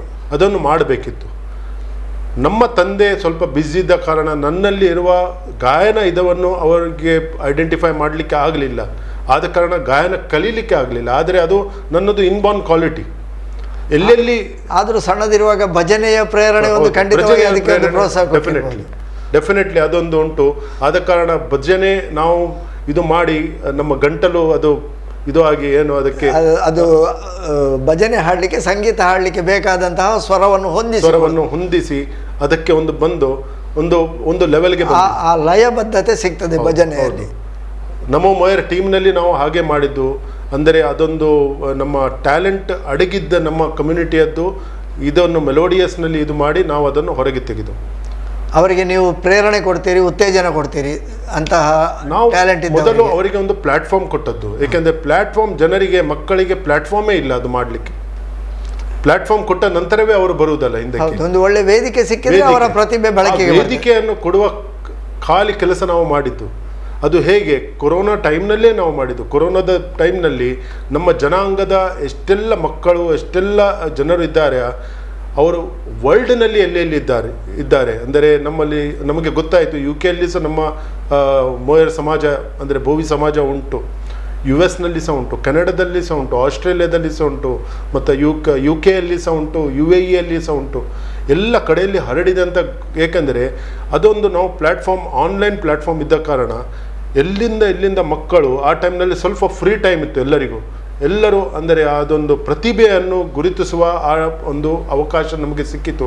ಅದರಲ್ಲಿ ಎಷ್ಟೇ ಟ್ಯಾಲೆಂಟ್ ಸಿಂಗರ್ಸ್ ಸಿಕ್ಕಿದ್ರು ನಮಗೆ. ಅಲ್ಲದೆ ನಮ್ಮ ಕಮ್ಯುನಿಟಿಯಲ್ಲಿ ಚಿದಾನಂದ್ ಉದ್ಯಾವರ್ ಅಂತ ಒಂದು ಡೈರೆಕ್ಟರ್ ಪ್ರೊಡ್ಯೂಸರ್ ಅವರು ಇದ್ದಾರೆ. ಅವರು ಸಹ ಅದನ್ನು ಹೆಲ್ಪ್ ಮಾಡಿ ಆ ಟ್ಯಾಲೆಂಟನ್ನು ನಾವು ಈಗ ಐಡೆಂಟಿಫೈ ಮಾಡಿ ಅವರನ್ನು ಟ್ರೈನ್ ಮಾಡ್ತಾ ಇದ್ದೇವೆ. ಈಗ ಮೊನ್ನೆ ಅಡ್ಕ ದೇವಸ್ಥಾನದಲ್ಲಿ ಆದ ಹೊಸ ಆಲ್ಬಮ್ ಭಕ್ತಿಗೀತೆ ಬಿಡುಗಡೆ ಆಯಿತು. ಅದರಲ್ಲಿ ತ್ರಿಷಾ ಉದ್ಯಾವರ್ ಅಂತ ಒಬ್ಬ ಗಾನ, ಅವಳು ನಾವು ತೆಗೆದ ಒಂದು ಹೊಸ ಟ್ಯಾಲೆಂಟ್. ನಿಮ್ಮ ವೇದಿಕೆಯ ಮೂಲಕ ಬಂದ ಪ್ರತಿಭೆ ಅದು. ಪ್ರತಿಭೆ ಖಂಡಿತವಾಗಿ ನಮಗೆ ಹೇಳಿಕೊಳ್ಳಿಕ್ಕೆ ಹೆಮ್ಮೆ ಆಗ್ತದೆ. ಅಂತಹ ಪ್ರತಿಭೆಯನ್ನು ನಾವು ಸಮಾಜಕ್ಕೆ ಅದರಲ್ಲಿ ಇಬ್ಬರು ಸಹ ನಮ್ಮ ನಮೋ ಮೊಯರ್ ಟೀಮ್ನಿಂದ ಬಂದ ಆ ಮಗು, ಸಣ್ಣ ಮಗು ಸಹ ನವೀನ್ ಬೆಲ್ಚಪಾಡರದ್ದು ಮಗು, ಸಣ್ಣ ಒಳ್ಳೆ ಪ್ರತಿಭೆ ಅವಳು. ಸೊ ಅದು ಅವಳದ್ದೇ ಆ ಪ್ರತಿಭೆ ಉಂಟು. ಆ ಪ್ರತಿಭೆಯನ್ನು ಅವರು ಮಾತ್ರ ಅದೇ ತರ ಪ್ರೋತ್ಸಾಹ ಮಾಡ್ತಾ ಇದ್ದಾರೆ. ಅವಳನ್ನು ಆ ತರ ಮೇಲಕ್ಕೆ ತರ್ತಾ ಅದೇ ತರದಲ್ಲಿ ತರಬೇತಿ ಕೊಡ್ತಾ ಇದ್ದಾರೆ. ಅದೇ ತರ ಅದು ತಂದೆ ತಾಯಿಯವರದ್ದು ಡ್ಯೂಟಿ, ಅದನ್ನು ಐಡೆಂಟಿಫೈ ಮಾಡಿ. ಖಂಡಿತವಾಗಿ ಮಕ್ಕಳಲ್ಲಿರುವಂತಹ ಪ್ರತಿಭೆಯನ್ನು ಗುರುತಿಸಿ ಬೆಳೆಸುವುದು ಪ್ರತಿಯೊಬ್ಬ ತಂದೆ ತಾಯಿಯವರ ಕರ್ತವ್ಯ ಆಗಬೇಕು. ಅದರ ಬಗ್ಗೆ ನಾವು ಮುಂದಕ್ಕೆ ಮಾತಾಡುವ. ಇದೀಗ ಈ ರೀತಿಯಾಗಿ ಸಮಾಜದಲ್ಲಿ ಇದು ಮಾಡುವಾಗ ಯಾವ ರೀತಿಯಲ್ಲಿ ನಿಮಗೆ ಅದರ ಇದು ಸಿಕ್ಕಿತು ಪ್ರಯೋಜನ ಮತ್ತು ಯಾವ ರೀತಿಯ ಪ್ರೋತ್ಸಾಹ ಸಿಕ್ಕಿತು? ಈಗ ನಾನು ಫಸ್ಟ್ ನಾವು ಇನ್ಸ್ಟಿಟ್ಯೂಷನ್ಗೆ ಸೇರಿದರೆ ಯಂಗ್ ಮೆನ್ಸ್ ಬೋವಿ ಅಸೋಸಿಯೇಷನ್. ಆ ಟೈಮ್ನಲ್ಲಿ ಒಂದು ನಮ್ಮ OBCಯದ್ದು ಕೆಲಸ ಇತ್ತು, ಅದರ್ ಬ್ಯಾಕ್ವರ್ಡ್ ಕಾಸ್ಟ್ನಲ್ಲಿ. ನಮ್ಮ ಕಮ್ಯುನಿಟಿಯದ್ದು ಮುಂಬೈಯಲ್ಲಿಲ್ಲ, ಕರ್ನಾಟಕದಲ್ಲಿ ಉಂಟು, ಆದರೆ ಮಹಾರಾಷ್ಟ್ರದಲ್ಲಿ ಇಲ್ಲ. ಆ ಕೆಲಸವನ್ನು ನಾವು ಅದನ್ನು ಮಾಡಬೇಕಂತ ನಾವು ಒಂದು ಸ್ಟೆಪ್ ಮುಂದಕ್ಕೆ ಹಾಕಿ ಯಂಗ್ ಮೆನ್ಸ್ ಬೋವಿ ಅಸೋಸಿಯೇಷನ್ಗೆ ನಾವು ಸೇರಿದ ನಂತರ ಅಲ್ಲಿಯ ಜನರು, ಅಲ್ಲಿಯ ಸೀನಿಯರ್ಸ್ ಎಲ್ಲ ಸ್ವಲ್ಪ ಅವರಿಗೆ ಖುಷಿ ಬಂತು, ಸ್ವಲ್ಪ ಯಂಗ್ಸ್ಟರ್ ಬರ್ತಾ ಇದ್ದಾರೆ. ಅದರಲ್ಲಿ ಕೂಡಿ ಕೆಲವೆಲ್ಲ ನಾವು ಕೆಲಸ ಮಾಡಿದೆವು ಅಲ್ಲಿ. ಅದಾದ ನಂತರ ಕೊರೋನಾ ಟೈಮ್ನಲ್ಲಿ ಬಂದಾಗ ಸ್ವಲ್ಪ ಸೀನಿಯರ್ಸ್ನವರು ಹೇಳಿದ್ರು, ಸ್ವಲ್ಪ ಈಗ ಕೊರೋನಾ ಟೈಮ್ನಲ್ಲಿ ನಾವು ಸ್ವಲ್ಪ ಎಲ್ಲ ಇದನ್ನು ಆಕ್ಟಿವಿಟಿಯನ್ನು ಸ್ವಲ್ಪ ಹೊರಗಿನ ಕೆಲಸ ಮಾಡಲಿಕ್ಕೆ ನಮಗೆ ಸಾಧ್ಯ ಬೇಡ, ಸ್ವಲ್ಪ ನಾವು ಅದನ್ನು ಒಂದು ಅದನ್ನು ವಿರಾಮ ಕೊಟ್ಟು ಅದೇ ಟೈಮ್ನಲ್ಲಿ ನಾವು ನಮೋ ಮೊಯರ್ ಅಂತ ಹೊಸ ಒಂದು ಟೀಮ್ ತಯಾರು ಮಾಡಿ, ಅದಕ್ಕೆ ಆ ಟೈಮ್ನಲ್ಲಿ ಎಷ್ಟೆಲ್ಲ ಒಂದು ಫುಡ್ಡಿನಿಂದ ಹಿಡಿದು ಮೆಲೋಡಿಯಸ್ ಇದ್ದು ಮತ್ತು ಕೆಲವು ಸಣ್ಣ ಚಲನಚಿತ್ರ ಮಾಡಲಿಕ್ಕೆ ಒಂದು ಅವಕಾಶ ನಾವು ಕಿರುಚಿತ್ರಗಳು ಅದರಲ್ಲಿ ಕೆಲವೆಲ್ಲ ಟ್ಯಾಲೆಂಟ್ ಹೊರಗೆ ಬರಲಿಕ್ಕೆ ಚಾಲಾಯಿತು. ನಾವೆಲ್ಲ ಕೊರೋನಾ ಹೇಳುವಾಗ ನಾವು ಕೇವಲ ಸಂಕಷ್ಟವನ್ನೇ ನೋಡ್ತೇವೆ. ಕೊರೋನಾ ನಮಗೆ ಸಂಕಷ್ಟ ತಂದುಕೊಟ್ಟಿತು, ನಮ್ಮ ವ್ಯವಹಾರಗಳನ್ನು ಹಾಳು ಮಾಡಿತು, ನಮ್ಮೆಲ್ಲ ಪರಿಶ್ರಮಗಳನ್ನು 2 ವರ್ಷ ಕಟ್ಟಿ ಹಾಕಿತು ಅಂತ ಹೇಳ್ತೇವೆ. ಅದರ ಜೊತೆಗೆ ಕೊರೋನಾ ಕೆಲವು ಒಳ್ಳೆಯದನ್ನು ಮಾಡಿದೆ. ಈ ರೀತಿಯಾಗಿ ಸಂಘಟನಾತ್ಮಕ ನಮ್ಮ ಕಮ್ಯುನಿಟಿಗೆ, ನಮ್ಮ ಮೊಯರ್ ಕಮ್ಯುನಿಟಿಗೆ ಇದೊಂದು ಒಂದು ಚೇಂಜ್ ಹೇಳ್ತಾರೆ, ಒಂದು ರೆವಲ್ಯೂಷನ್ ಆದ ಸಮಯ ಇದು, ಒಂದು ಬೆಳಿಲಿಕ್ಕೆ ಅವಕಾಶ. ಹೌದು ಹೌದು. ಅಂದರೆ ಕೊರೋನಾದಲ್ಲಿ ಎಲ್ಲರೂ ಒಂದು ಬೇರೆ ಪ್ರಕಾರದಲ್ಲಿ ಇದು ಮಾಡುವಾಗ ನಾವು ಒಂದು ಬೇರೆ ಪ್ರಕಾರದಲ್ಲಿ ಕೆಲಸ ಮಾಡಿದೆವು. ಅದರಲ್ಲಿ ಒಂದು ಕಂಪ್ಲೀಟ್ ಒಂದು ಕಮ್ಯುನಿಟಿಯಲ್ಲಿ ಒಂದು ರೆವಲ್ಯೂಷನ್ ಆಯಿತು. ಆತ್ಮೀಯ ವೀಕ್ಷಕ ಬಾಂಧವರೇ, ಹೊಸಕೊರಲಿನ ವಿಶೇಷ ಮಾತುಕತೆ ಸಾಧನಾ ಸಂಭ್ರಮ. ಸಮಾಜದಲ್ಲಿ ಗಣ್ಯ ಸಾಧನೆ ಮಾಡಿದಂತಹ ವ್ಯಕ್ತಿಗಳನ್ನು ಪರಿಚಯಿಸುವಂತಹ ಕಾರ್ಯಕ್ರಮದಲ್ಲಿ ಇವತ್ತು ನಮ್ಮೊಂದಿಗಿದ್ದಾರೆ ಶ್ರೀಯುತ ರವಿ ಉಚ್ಚಿಲ್ರವರು. ಬಾಲ್ಯದಿಂದಲೇ ಸತ್ಸಂಗದ ಮೂಲಕ ಬೆಳೆದು ಟಾಟಾ ಸಮೂಹ ಸಂಸ್ಥೆಯಲ್ಲಿ, ವೋಲ್ಟಾಸ್ ಸಂಸ್ಥೆಯಲ್ಲಿ ಅತ್ಯುನ್ನತ ಪದವಿಯಲ್ಲಿ HR ವಿಭಾಗದಲ್ಲಿ ಸೇವೆಯನ್ನು ನಿರ್ವಹಿಸ್ತಾ ಇದ್ದಾರೆ. ಇದರ ಜೊತೆಗೆ ಬಹಳಷ್ಟು ಸಂಘ ಸಂಸ್ಥೆಗಳಲ್ಲಿ, ಟ್ರಸ್ಟ್ಗಳಲ್ಲಿ ಅಧ್ಯಕ್ಷರಾಗಿ, ಉಪಾಧ್ಯಕ್ಷರಾಗಿ ಸೇವೆ ಸಲ್ಲಿಸ್ತಾ ಇದ್ದಾರೆ. BJPಯ ಮುಂಬಯಿಯ ದಕ್ಷಿಣ ಪ್ರಕೋಷ್ಠದ ಉಪಾಧ್ಯಕ್ಷರಾಗಿ ಇತ್ತೀಚೆಗೆ ತಾನೇ ಆಯ್ಕೆ ಆಗಿದ್ದಾರೆ. ಇದೆಲ್ಲ ಹೇಗೆ ಸಾಧ್ಯ ಆಯಿತು, ಅವರ ಹೇಗೆ ಬೆಳವಣಿಗೆ ಆಯಿತು ಎನ್ನುವ ಬಗ್ಗೆ ಮಾತನ್ನು ಆಡ್ತಾ ಇದ್ದೇವೆ. ಇದೀಗ ಅವರು ಮಾತನಾಡ್ತಾ ಅವರು ಭವಾನಿ ಸೇವಾ ಟ್ರಸ್ಟ್ನಲ್ಲಿ ಪ್ರಧಾನ ಕಾರ್ಯದರ್ಶಿ, ಭವಾನಿ ಫೌಂಡೇಶನ್ನಲ್ಲಿ ಪ್ರಧಾನ ಕಾರ್ಯದರ್ಶಿಯಾಗಿ ಸೇವೆ ಸಲ್ಲಿಸ್ತಾ ಇದ್ದಾರೆ. ಭವಾನಿ ಫೌಂಡೇಶನ್ ಅಂತ ಹೇಳಿದರೆ ನಮ್ಮ KD ಶೆಟ್ಟಿ ಅವರದು ಮೊನ್ನೆ ತಾನೇ ಅವರಿಗೆ ಕರ್ನಾಟಕ ರಾಜ್ಯೋತ್ಸವ ಪ್ರಶಸ್ತಿ ಕೂಡ ಅವರ ಸೇವೆಗಾಗಿ ಲಭಿಸಿದೆ. ಅಂತಹ ಒಳ್ಳೆಯ ಸಾಮಾಜಿಕ ಸೇವೆಯನ್ನು ಮಾಡುವಂತಹ ಒಂದು ಸಂಘಟನೆ, ಉದ್ಯಮಿಯಾಗಿ ತಾನು ಗಳಿಸಿದ್ದನ್ನು ಸಮಾಜಕ್ಕೆ ಕೊಡುಗೆ ನೀಡುವಂತಹ ಒಂದು ಒಳ್ಳೆಯ ಉದ್ದೇಶದ, ಸದುದ್ದೇಶದ ಸಂಸ್ಥೆ ಅದು. ಅದರಲ್ಲಿ ಶ್ರೀಯುತ ರವಿ ಉಚ್ಚಿಲ್ರವರು ಪ್ರಧಾನ ಕಾರ್ಯದರ್ಶಿಯಾಗಿದ್ದಾರೆ. ಇದೀಗ ಭವಾನಿ ಟ್ರಸ್ಟ್ನ, ಆ ಭವಾನಿ ಫೌಂಡೇಶನ್ನ ಸಂಸ್ಥೆಗೂ ರವಿ ಉಚ್ಚಿಲ್ ನಿಮಗೂ ಹೇಗೆ ಅದು ಪರಿಚಯ ಆಯಿತು, ಹೇಗೆ ಅದು ಬೆಳೆಯಿತು? ಯಾಕೆಂದರೆ KD ಶೆಟ್ಟಿ ಅವರ ಅಧ್ಯಕ್ಷರಾಗಿದ್ದಾರೆ, ನೀವು ಕಾರ್ಯದರ್ಶಿಯಾಗಿದ್ದೀರಿ. ಅದೊಂದು ಇಂಟ್ರೆಸ್ಟಿಂಗ್ ಇದು. ಒಂದು ನಮ್ಮ YMBA ಯಂಗ್ ಮೆನ್ಸ್ ಬೋವಿ ಅಸೋಸಿಯೇಷನ್ನದು 82nd ಆ್ಯನಿವರ್ಸರಿಗೆ ಅವರು ಚೀಫ್ ಗೆಸ್ಟ್ ಆಗಿ ಬಂದಿದ್ದು. ಬಂದ ಹಾಗೆ ಅವರ ಬಾಯಿಯಿಂದ ಒಂದು, ಅಂದರೆ ನಮ್ಮ ಇಡೀ ಒಂದು ಕಮ್ಯುನಿಟಿಯದ್ದು ಇದು ನೋಡಿ ಅವರು ಒಂದು ಕೇಳಿದರು, ನೀವು ಒಂದು 82 ಇಯರ್ಸ್ ಓಲ್ಡ್ ಆರ್ಗನೈಸೇಷನ್ನಲ್ಲಿ ನಿಮ್ಮ ಮುಂಬೈಯಲ್ಲಿ ನಿಮ್ಮ ಸ್ವತಃ ಒಂದು ಹಾಲ್ ಯಾಕೆ ಇಲ್ಲ? ಒಳ್ಳೆಯ ಪ್ರಶ್ನೆ ಅದು. ಹಾಂ, ಯಾಕೆ ಇಲ್ಲ ಅಂತ ಅವರು ಕೇಳಿದರು. ಅದು ನನ್ನ ಮನಸ್ಸಿಗೆ ತುಂಬ ಇದಾಯಿತು. ಇದಪ್ಪ ಅವರು ಹೇಳೋದು ಸರಿ, 82 ಇಯರ್ಸ್ ಓಲ್ಡ್ ಆರ್ಗನೈಸೇಷನ್ನಲ್ಲಿ ನಮ್ಮ ಎಲ್ಲ ಸಮಾಜದ್ದು ಒಂದೊಂದು ಹಾಲ್ ಉಂಟು, ನಮ್ಮದು ಯಾಕೆ ಇಲ್ಲ ಅಂತ. ಮತ್ತು ನನ್ನ ಕಮಿಟಿಯೊಟ್ಟಿಗೆ ನಾನು ಮಾತಾಡಿದೆ, ನಾವು ಈ ವಿಷಯದಲ್ಲಿ ಮುಂದಕ್ಕೆ ಹೋಗಬೇಕಂತ. ನಂತರ ಅವರನ್ನು ಹೋಗಿ ನಾವು ಸಿಕ್ಕಿದ್ದೆವು. ಅದಕ್ಕೆ ಅವರು ಪೂರ್ಣ ಪ್ರೋತ್ಸಾಹನೆ ಕೊಟ್ಟರು. ನೀವು ಮುಂದಕ್ಕೆ ಹೋಗಿ ಈ ಕೆಲಸವನ್ನು ಇದು ಮಾಡಿ, ನಾನು ಅಳಿಲು ಸೇವೆ ಅದರಲ್ಲಿ ಏನಾದರೂ ಒಂದು ನನ್ನ ಇದು ಉಂಟು, ಮಾತ್ರ ನೀವು ಅದಕ್ಕೆ ಒಂದು ಫೌಂಡೇಶನ್ ಹಾಕಿಕೊಡಿ, ನಂತರ ನಾನು ಇದ್ದೇನೆ ಅದನ್ನು ಮಾಡಿ. ನೀವು ಆರಂಭಿಸಬೇಕು, ಅದಕ್ಕೆ ನನ್ನ ಬೆಂಬಲ ಇದೆ. ನಾನು ಅದಕ್ಕೆ ನಿಮಗೆ ಯಾವ ಸಹಾಯ ಬೇಕಾ ನಂತರದ್ದು ಅದಕ್ಕೆ ನಾನು ಇದ್ದೇನೆ, ನೀವು ಮುಂದಕ್ಕೆ ಹೋಗಿ ಅಂತ ಅವರ ಒಂದು ಪ್ರೋತ್ಸಾಹನೆ ತಗೊಂಡು ನಾವು ಈಗ ಕೆಲಸಕ್ಕೆ ಇಳಿದಿದ್ದೇವೆ, ಮಾಡ್ತಾ ಇದ್ದೇವೆ. ಇನ್ನು ಅದಕ್ಕೆ ಒಂದು ಸರಿಕಟ್ಟೊಂದು ಇದು ಆಗಲಿಲ್ಲ. ಅದೇ ಅವರ ಒಟ್ಟಿಗೆ ಆ ಸಂಪರ್ಕ ಬಂದ ಕಾರಣ ಅವರ ನಮ್ಮ ಪರ್ಸನಲಿ ಅವರದ್ದು ಗುರ್ತಾಯಿತು, ಅವರಿಗೂ ನನ್ನ ವಿಷಯ ಗೊತ್ತಾಯಿತು, ನನಗೂ ಅವರ ವಿಷಯ, ಮತ್ತು ಇಬ್ಬರದ್ದು ನಮ್ಮದು ವೇವ್ಲೆಂತ್ ಮ್ಯಾಚ್. ಅಂದರೆ ನಾವು ಇಬ್ಬರದ್ದು ವಿಚಾರ ದೃಷ್ಟಿ ಏನು ಉಂಟ ಅದು ಒಂದೇ ಉಂಟು. ಅವರದ್ದು ಅಂದರೆ ಇಷ್ಟು ದೊಡ್ಡ ಒಂದು ಶಾರ್ಟ್ ಪೀರಿಯಡ್ನಲ್ಲಿ 10 ವರ್ಷದಲ್ಲಿ ಒಂದು ಭವಾನಿ ಶಿಪ್ಪಿಂಗ್ನದು ಇನ್ನು ನೋಡಿದರೆ ಸಾಧಾರಣ ಎಷ್ಟೆಲ್ಲ ಬ್ರಾಂಚ್ ಉಂಟು, ಎಷ್ಟೆಲ್ಲ ಕೆಲಸ ಮಾಡಿ ಒಂದು ಲೆವೆಲ್ಗೆ ಅವರು ತಂದಿದ್ದಾರೆ ಆ ಶಿಪ್ಪಿಂಗ್ ಇಂಡಸ್ಟ್ರಿಯನ್ನು. ಆಗ ಅವರು ಒಮ್ಮೆ ಮಾತಾಡ್ತಾ ಹೇಳಿದರು, ರವಿ ನೀವು ನಮ್ಮ ಈ ಭವಾನಿ ಫೌಂಡೇಶನ್ಗೆ ಬಂದು ಕೆಲಸ ಮಾಡಬೇಕು ಅಂದರೆ ನಿಮ್ಮಲ್ಲಿ ಆ ಒಂದು ನನಗೆ ಇದು ಕಾಣ್ತಾ ಇದೆ, ಅದಕ್ಕೆ ನಾನು ಅವರಿಗೆ ಅವರು ಇದನ್ನು ರಿಫ್ಯೂಸ್ ಮಾಡಲಿಕ್ಕೆ ಆಗೋದಿಲ್ಲ. ನಾನು ಅವರ ಒಟ್ಟಿಗೆ ಈಗ ಈ ಭವಾನಿ ಫೌಂಡೇಶನ್ನಲ್ಲಿ ಕೆಲಸ ಮಾಡ್ತಾ ಇದ್ದೇವೆ. ಈ ಭವಾನಿ ಫೌಂಡೇಶನಲ್ಲಿ ಕೆಲವಾರು ಮಂದಿಗೆ ಅದರಲ್ಲಿ ಸಹಾಯ ನಾವು ಮಾಡ್ತಾ ಇದ್ದೇವೆ, ಇನ್ನು ಮುಂದಕ್ಕೆ ಮಾಡ್ತೇವೆ. ಎಷ್ಟೇ ಜನರಿಗೆ, ಎಷ್ಟೇ ಬಡ ಮಕ್ಕಳಿಗೆ ಅದರದ್ದು ಇದು ಎಜುಕೇಷನ್ ಹೆಲ್ಪ್ ಮಾಡ್ತಾ ಇದ್ದೇವೆ.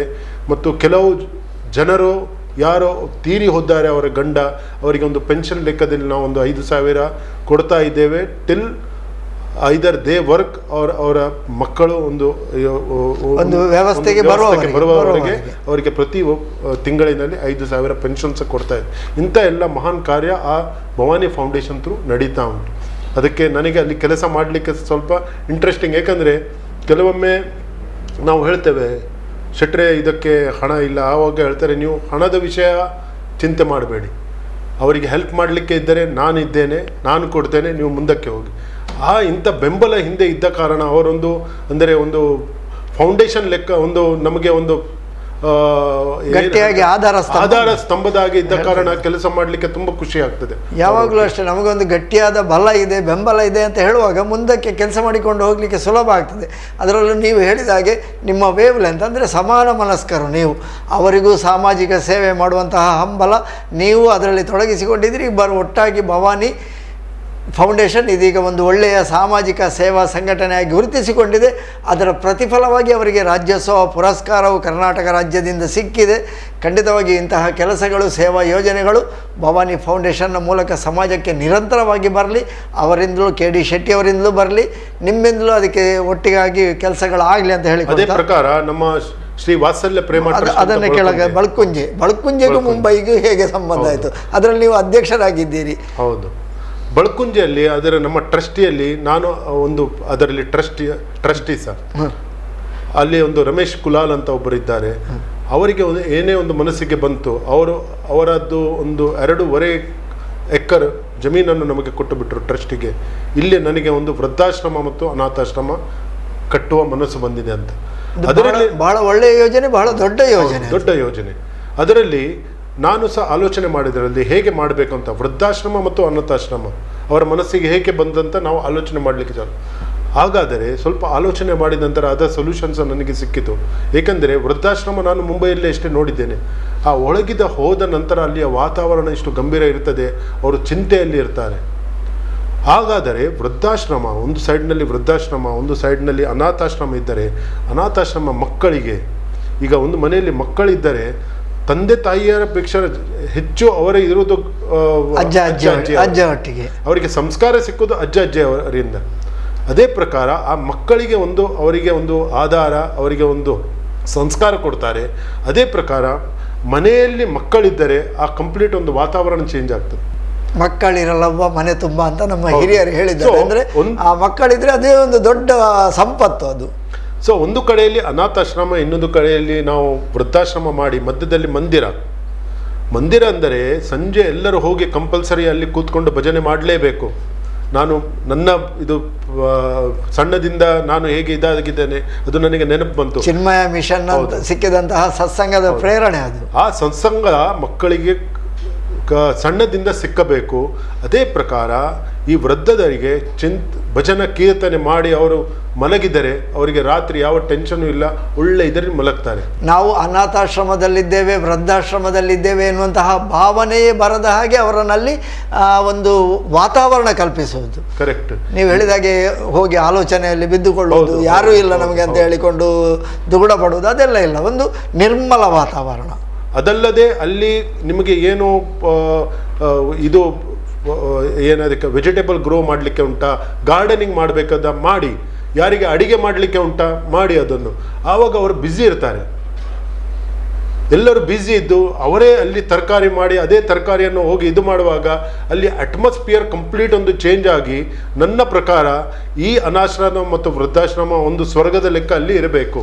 ಇದು ನಮ್ಮ ಕಲ್ಪನೆ ಅಲ್ಲ. ಹಿರಿಯರು ಹೇಳಿದ್ದು ಅದನ್ನೇ, ಮನುಷ್ಯ ವಿಶ್ರಾಂತಿಯಲ್ಲಿದ್ದರೆ ಅದು ಅವನ ಭೂತದ ಮನೆ ಆಗ್ತದೆ, ಅವನ ಮನಸ್ಸು. ಅದೇ ಸದಾ ಕಾರ್ಯಚಟುವಟಿಕೆಯಲ್ಲಿದ್ದರೆ ಅವನಿಗೆ ಮತ್ತೆ ಬೇರೆ ಯಾವುದು ಆಲೋಚನೆಗಳು ಬರುವುದಿಲ್ಲ, ಎಲ್ಲ ಕೆಲಸದಲ್ಲೇ ಇರ್ತಾನೆ ಅವ. ನೀವು ಹೇಳಿದ ಪ್ರಕಾರ ಇದು ದೊಡ್ಡ ಪ್ರಾಜೆಕ್ಟ್. ಅದಕ್ಕೆ ನಾನು ಜನರಿಗೆ ಈ ಒಂದು ಮಾಧ್ಯಮದ ಮೂಲಕ ಇದು ಮಾಡ್ತಾ ಇದ್ದೇನೆಂದರೆ, ಯಾರೆಲ್ಲ ಈ ಒಂದು ಉತ್ತಮ ಈ ಕಾರ್ಯಕ್ಕೆ ಯಾರೆಲ್ಲ ಅಂದರೆ ತನ್ನ ಮನ ಧನ, ಖಾಲಿ ಧನವೇ ಅಲ್ಲ, ತನ್ನ ಮನ ಧನ ಅವರು ಒಟ್ಟಿಗೆ ಕೂಡಿ ಇದು ಮಾಡಿದರೆ ಈ ಪ್ರಾಜೆಕ್ಟ್ ಒಳ್ಳೆ ರೀತಿಯಲ್ಲಿ ಇದು ಮಾಡಿ, ಈ ಮ್ಯಾಂಗ್ಳೂರ್ ಇದು ಅಂದರೆ ಬಳ್ಕುಂಜೆ ಇಲ್ಲಿಯೇ ಉಂಟು, ಎಲ್ಲರಿಗೆ ಈಗ ಎಷ್ಟು ವರ್ಷದಿಂದ ನಡೀತಾ ಇದೆ? ಇದು ತುಂಬ ವರ್ಷದಿಂದ ನಡೀತಾ ಉಂಟು. ಆದರೆ ಈಗ ನಾನು ಅಧ್ಯಕ್ಷ ಆದ ನಂತರ ಅದನ್ನು ಸ್ವಲ್ಪ ಆದಷ್ಟು ಬೇಗ ಅದಕ್ಕೆ ಒಂದು ಸ್ವರೂಪ ಬರಬೇಕಂತ, ಒಂದು ಒಳ್ಳೆಯ ರೂಪ ಬರಬೇಕಂತ ಕೆಲಸ ಮಾಡ್ತಾ ಇದ್ದೆ. ಖಂಡಿತವಾಗಿ ಇದೊಂದು ಒಳ್ಳೆಯ ವಿಚಾರ. ನಮ್ಮೆಲ್ಲ ವೀಕ್ಷಕ ಬಂಧುಗಳಲ್ಲಿ ನಾವು ಕೇಳಿಕೊಳ್ಳುವುದಿಷ್ಟೇ, ಇಂತಹ ಒಳ್ಳೆಯ ವಿಚಾರಕ್ಕೆ ನೀವು ಕೂಡ ನಿಮ್ಮ ಸಮಾನ ಮನಸ್ಕರಾಗಿದ್ದರೆ, ಅಂದರೆ ಅವರು ಹೇಳಿದ ಹಾಗೆ ಎಲ್ಲರ ವೇವ್ ಲೆಂತ್ ಸರಿಯಾಗಿ ಮ್ಯಾಚ್ ಆದರೆ ನಾವು ನಮ್ಮ ಮನಸ್ಸನ್ನು ಇಂತಹ ಸೇವೆಗಳಿಗೆ ತೊಡಗಿಸಿಕೊಳ್ಬೇಕು ಅಂತ ಇದ್ದರೆ ಇದೊಂದು ಒಳ್ಳೆಯ ಅವಕಾಶ. ಬಳ್ಕುಂಜೆಯಲ್ಲಿ ವೃದ್ಧಾಶ್ರಮ ಮತ್ತು ಅನಾಥಾಶ್ರಮ ಒಟ್ಟೊಟ್ಟಿಗೆ ಕೆಲಸ ಮಾಡ್ತಾ ಇದೆ.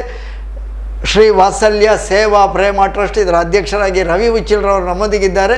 ನೀವು ಕೂಡ ಇದರಲ್ಲಿ ಜೊತೆ ಸೇರಿಕೊಳ್ಬೋದು ಅಂತ ಹೇಳಿಕೊಳ್ಳುತ್ತಾ, ನಿಮ್ಮ ಆ ವಿರಾಮದ ಅವಧಿಯನ್ನು ಅಥವಾ ಸೇವೆಯ ಅವಧಿಯನ್ನು ಇಲ್ಲಿ ಉಪಯೋಗಿಸಬಹುದು ಅಂತ ಒಂದು ಮನವಿಯನ್ನು ಮಾಡಿಕೊಳ್ತಾ ಇದೀಗ ನಿಮ್ಮ ಸಮಾಜದಲ್ಲಿ ನೀವು ಏನು ಕೆಲಸ ಮಾಡ್ತಾ ಇದ್ದೀರಿ? ಅಂದರೆ ಬೋವಿ ಸಮಾಜದ ಅಭಿವೃದ್ಧಿಯಲ್ಲಿ ಬೇರೆ ಬೇರೆ ಮಂದಿ ಬೇರೆ ಬೇರೆ ರೀತಿಯ ಕೊಡುಗೆಯನ್ನು ಕೊಟ್ಟದ್ದನ್ನು ನೋಡಿದ್ದೇವೆ. ಇಲ್ಲಿಯ ಬೋವಿ ಸಮಾಜದ ಬಹಳ ದೊಡ್ಡ ಅಡ್ಕಶ್ರೀ ಭಗವತಿ ದೈವಸ್ಥಾನ ಇದೆ, ಹಾಗೆ ಬೋವಿ ಶಿಕ್ಷಣ ಸಂಸ್ಥೆಗಳಿವೆ. ಮುಂಬೈಯಲ್ಲೂ ನೀವು ಬೋವಿ ಸಮಾಜದ ಮಂದಿಗೆ ವಿದ್ಯಾಭ್ಯಾಸಕ್ಕೆ ಕೆಲಸಕ್ಕೆ ಎಲ್ಲ ಸಹಾಯ ಮಾಡೋದನ್ನೆಲ್ಲ ನಾವು ಕೇಳಿದ್ದೇವೆ. ಇಂತಹ ಯಾವೆಲ್ಲ ಚಟುವಟಿಕೆಗಳನ್ನು ಮಾಡ್ತಾ ಇದ್ದೀರಿ? ಬೇಸಿಕಲಿ ಬೋವಿ ಸಮಾಜದ್ದು ನೀವು ನೋಡಿದರೆ, ಬೋವಿ ಸಮಾಜ ಒಂದು ನಾವು ಫಿಶರ್ಮ್ಯಾನ್ ಅಂತ ಹೇಳ್ಬೋದು, ಮೀನುಗಾರರ ಸಮಾಜ ಅಂತ ಹೇಳಿ. ಆದರೆ ನಮ್ಮ ಪೂರ್ವಜರು ತುಂಬ ವರ್ಷದ ಮುಂಚೆ, ನೀವು ಈಗ ಉಚ್ಚಿಲ ಯಾವ ನಮ್ಮ ಸಮಾಜ ಇಲ್ಲಿ ಉಂಟು ಮತ್ತು ನಮ್ಮ ಉಪ್ಪಳದಲ್ಲಿ ಉಂಟು, ಉದ್ಯಾವರದಲ್ಲಿ ಉಂಟು. ಆ 3 ಸ್ಥಳದಲ್ಲಿ ನೋಡಿದರೆ ಸ್ಕೂಲ್ ಪ್ರಯಾರಿಟಿ. ಆ ನಮ್ಮ ಪೂರ್ವಜರು ಎಜುಕೇಷನ್ನದ್ದು ಇಂಪಾರ್ಟೆನ್ಸ್ ಆ ಕಾಲದಲ್ಲಿ ಅವರಿಗೆ ಗೊತ್ತಾಗಿ ಅದನ್ನು ಅಲ್ಲಿ ಇದು ಮಾಡಿ ಇಟ್ಟಿದ್ದಾರೆ ಅವರು. ಆದ ಕಾರಣ ನೀವು ನೋಡಿದರೆ ಈ ಕಮ್ಯುನಿಟಿಯನ್ನು ಒಂದು ನೋಡಿದರೆ ಆಲ್ ಆರ್ ಎಜುಕೇಟೆಡ್. ಬಿಸ್ನೆಸ್ನಲ್ಲಿ ಇಲ್ಲ ಅವರು. ಈಗ ಶೆಟ್ಟಿ ಕಮ್ಯುನಿಟಿಯಲ್ಲಿ ನೋಡಿದರೆ they are all business man, ಎಲ್ಲರೂ ವ್ಯವಹಾರದಲ್ಲೇ. ಹೌದು. ಆದರೆ ನೀವು ಉಚ್ಚಿಲ್ ಕಮ್ಯುನಿಟಿ ಇಲ್ಲದ್ರೆ ಇದರ ನೋಡಿದರೆ ಅವರು ಆಲ್ ಆರ್ ಎಜುಕೇಟೆಡ್ ಆ್ಯಂಡ್ ಅವರು ಕೆಲಸ ಮಾಡಲಿಕ್ಕೆ ಒಳ್ಳೆಯ ಉತ್ತಮ ಸ್ಥಾನದಲ್ಲಿ ಅವರು ಇದ್ದಾರೆ, ಕೆಲಸ ಮಾಡ್ತಾ ಇದ್ದಾರೆ. ಎಲ್ಲರೂ ಒಳ್ಳೆಯ ವಿದ್ಯಾಭ್ಯಾಸವನ್ನು ಪಡೆದವರು ಒಳ್ಳೆಯ ಕೆಲಸದಲ್ಲಿದ್ದಾರೆ ನಾವು ಗಮನಿಸಿದ ಹಾಗೆ. ಹೌದು. ಆದ ಕಾರಣ ಈ ಎಜುಕೇಷನ್ ಬ್ಯಾಕ್ಗ್ರೌಂಡ್ ಇದ್ದ ಕಾರಣ ಇವನು ನಮ್ಮ ಪೂರ್ವಜನರ, ಈಗ ನಮ್ಮ ತಂದೆ ಸಹ ಒಂದು 7 ಸ್ಟ್ಯಾಂಡರ್ಡ್ ಆ ಕಾಲದಲ್ಲಿ 7 ಸ್ಟ್ಯಾಂಡರ್ಡ್ ತನಕ ಇಲ್ಲಿ ಸ್ಕೂಲ್ ಇತ್ತು. ಆಗ ಅದೇ ದೊಡ್ಡದು, ಅದು 7ನೇ ತರಗತಿ. 7 ಸ್ಟ್ಯಾಂಡರ್ಡ್ ನಂತರ ಅವರೆಲ್ಲ ಮುಂಬೈಗೆ ಹೋಗ್ತಿದ್ರು. ನಮ್ಮ ಹಿಸ್ಟ್ರಿ ನೋಡಿದರೆ ನಾವು ಬಡವರ ಆದರೂ ಆ ಟೈಮ್ನಲ್ಲಿ 8th ಸ್ಟ್ಯಾಂಡರ್ಡಲ್ಲಿ ಎಜುಕೇಷನ್ ಮಾಡಿ ಮುಂಬೈಗೆ ಹೋಗಿ ನೈಟ್ ಸ್ಕೂಲ್ಗೆ ಕಲಿತು ಡೇ ಟೈಮ್ನಲ್ಲಿ ಕೆಲಸ ಮಾಡಿ ಅವರು ಉತ್ತಮ ಸ್ಥಾನಕ್ಕೆ ಹೋಗಿದ್ದಾರೆ. ಅದು ನಮ್ಮ ಬ್ಯಾಕ್ಗ್ರೌಂಡ್. ಈಗ ಅದೇ ಪ್ರಕಾರ ಈಗ YMBA young men's Bovi association 84-85 years old organisation, ಅದರಲ್ಲಿ ಕೆಲವೆಲ್ಲ ಕೆಲಸ ಸಮಾಜಕ್ಕೆ ಮಾಡಿದೆ. ಸಾಂಸ್ಕೃತಿಕ ಇಲ್ಲದ್ರೆ ಸಾಮಾಜಿಕ ಕೆಲಸ, ಹೆಲ್ಪ್ ಕೆಲವರಿಗೆ, ಹಾಸ್ಪಿಟಲೈಸೇಷನ್, ಅದು ಎಲ್ಲ ಆ ಕೆಲಸ ಎಲ್ಲ ನಾವು ಮಾಡ್ತಾ ಇದ್ದೇವೆ ಬೇರೆ ಬೇರೆ ಪ್ರಕಾರ. ಮಧ್ಯದಲ್ಲಿ ಕೊರೋನಾ ಪೀರಿಯಡ್ನಲ್ಲಿ ನಾವು ಒಂದು ಸಮಿತಿ ನಿರ್ಮಾಣ ಮಾಡಿದೆವು ಮತ್ತು YMBA ಥ್ರೂನಲ್ಲಿ ಸಹ ಒಂದು ಜನರಿಗೆ, ಬಡ ಜನರಿಗೆ ಹೇಗೆ ಸೇವೆ ಸಲ್ಲಿಸುವುದು ಒಂದು ಯೂನಿಕ್ ಪದ್ಧತಿಯಲ್ಲಿ ನಾವು ಮಾಡಿದೆವು. ಏಕೆಂದರೆ ಪ್ರತಿಯವರಿಗೆ ಗೋಣೆ ಎತ್ತಿ ಅವರ ಮನೆಗೆ ಮಾಡಲಿಕ್ಕೆ ಸಾಧ್ಯ ಇಲ್ಲ ಕೊರೋನಾ ಪೀರಿಯಡ್ನಲ್ಲಿ ಬಾಂಬೆಯಲ್ಲಿ. ಆ ಸಮಯದಲ್ಲಿ ನಾವು ಅವರಿಗೆ ಖಾಲಿ ಒಂದು ಗೂಗಲ್ ಫಾರ್ಮ್ನಲ್ಲಿ ಅವರದ್ದು ರಿಕ್ವೈರ್ಮೆಂಟ್ ನೀವು ಯಾರಿಗೆ ಮಾಡಲಿಕ್ಕೆ ಉಂಟ ಮಾಡಿ ಅಂತ ಹೇಳಿ, and that will be kept secret. ಯಾರಿಗೂ ನಾವು ಹೇಳುವುದಿಲ್ಲ. ಯಾಕೆಂದರೆ ಸಮಾಜದಲ್ಲಿ ಒಂದು ಇವನು ಅದಕ್ಕೆ ಹಣ ಕೇಳಿದ ಅಂತ ಗೊತ್ತಾದರೆ ಅವರಿಗೆ ಅದು ಸ್ವಲ್ಪ ನಾಚಿಕೆ ಇದೆ. ಎಲ್ಲರ ಆತ್ಮಾಭಿಮಾನ ದೊಡ್ಡದು, ಅಭಿಮಾನಕ್ಕೆ ತೊಂದರೆ ಬಾರದ ಹಾಗೆ ಅವರಿಗೆ ನಾವು ಅಶ್ಯೂರೆನ್ಸ್ ಕೊಟ್ಟೆವು. ಅದು ನಿಮ್ಮ ಹೆಸರು ನಾವು ಎಲ್ಲಿ ಡಿಕ್ಲೇರ್ ಮಾಡೋದಿಲ್ಲ, ಗೂಗಲ್ ಫಾರ್ಮ್ನಲ್ಲಿ ಬರೆದು ಅದು ಇದ್ದ ತಕ್ಷಣ ನಾವು ಅವರಿಗೆ ಫೋನ್ ಮಾಡಿ ಹೇಳಿದೆವು, ನಿಮಗೆ ಈಗ 2-3 ಸಾವಿರ ಏನು ಉಂಟು ನೀವು ಹೋಗಿ ಡೈರೆಕ್ಟ್ ಅಂಗಡಿಯಿಂದ ಪರ್ಚೇಸ್ ಮಾಡಿ ನೀವು ಜಸ್ಟ್ ಅವರದ್ದು ಗೂಗಲ್ ಅಕೌಂಟ್ ಕೇಳಿ ನಾವು ಇಲ್ಲಿಂದ ಟ್ರಾನ್ಸ್ಫರ್ ಮಾಡಿಬಿಡ್ತೇವೆ. ಸೊ ಅದರಲ್ಲಿ ಈಸಿ ಆಯಿತು, ನಮಗೆ ಏನು ಹೆಚ್ಚು ಕೆಲಸ ಇಲ್ಲ.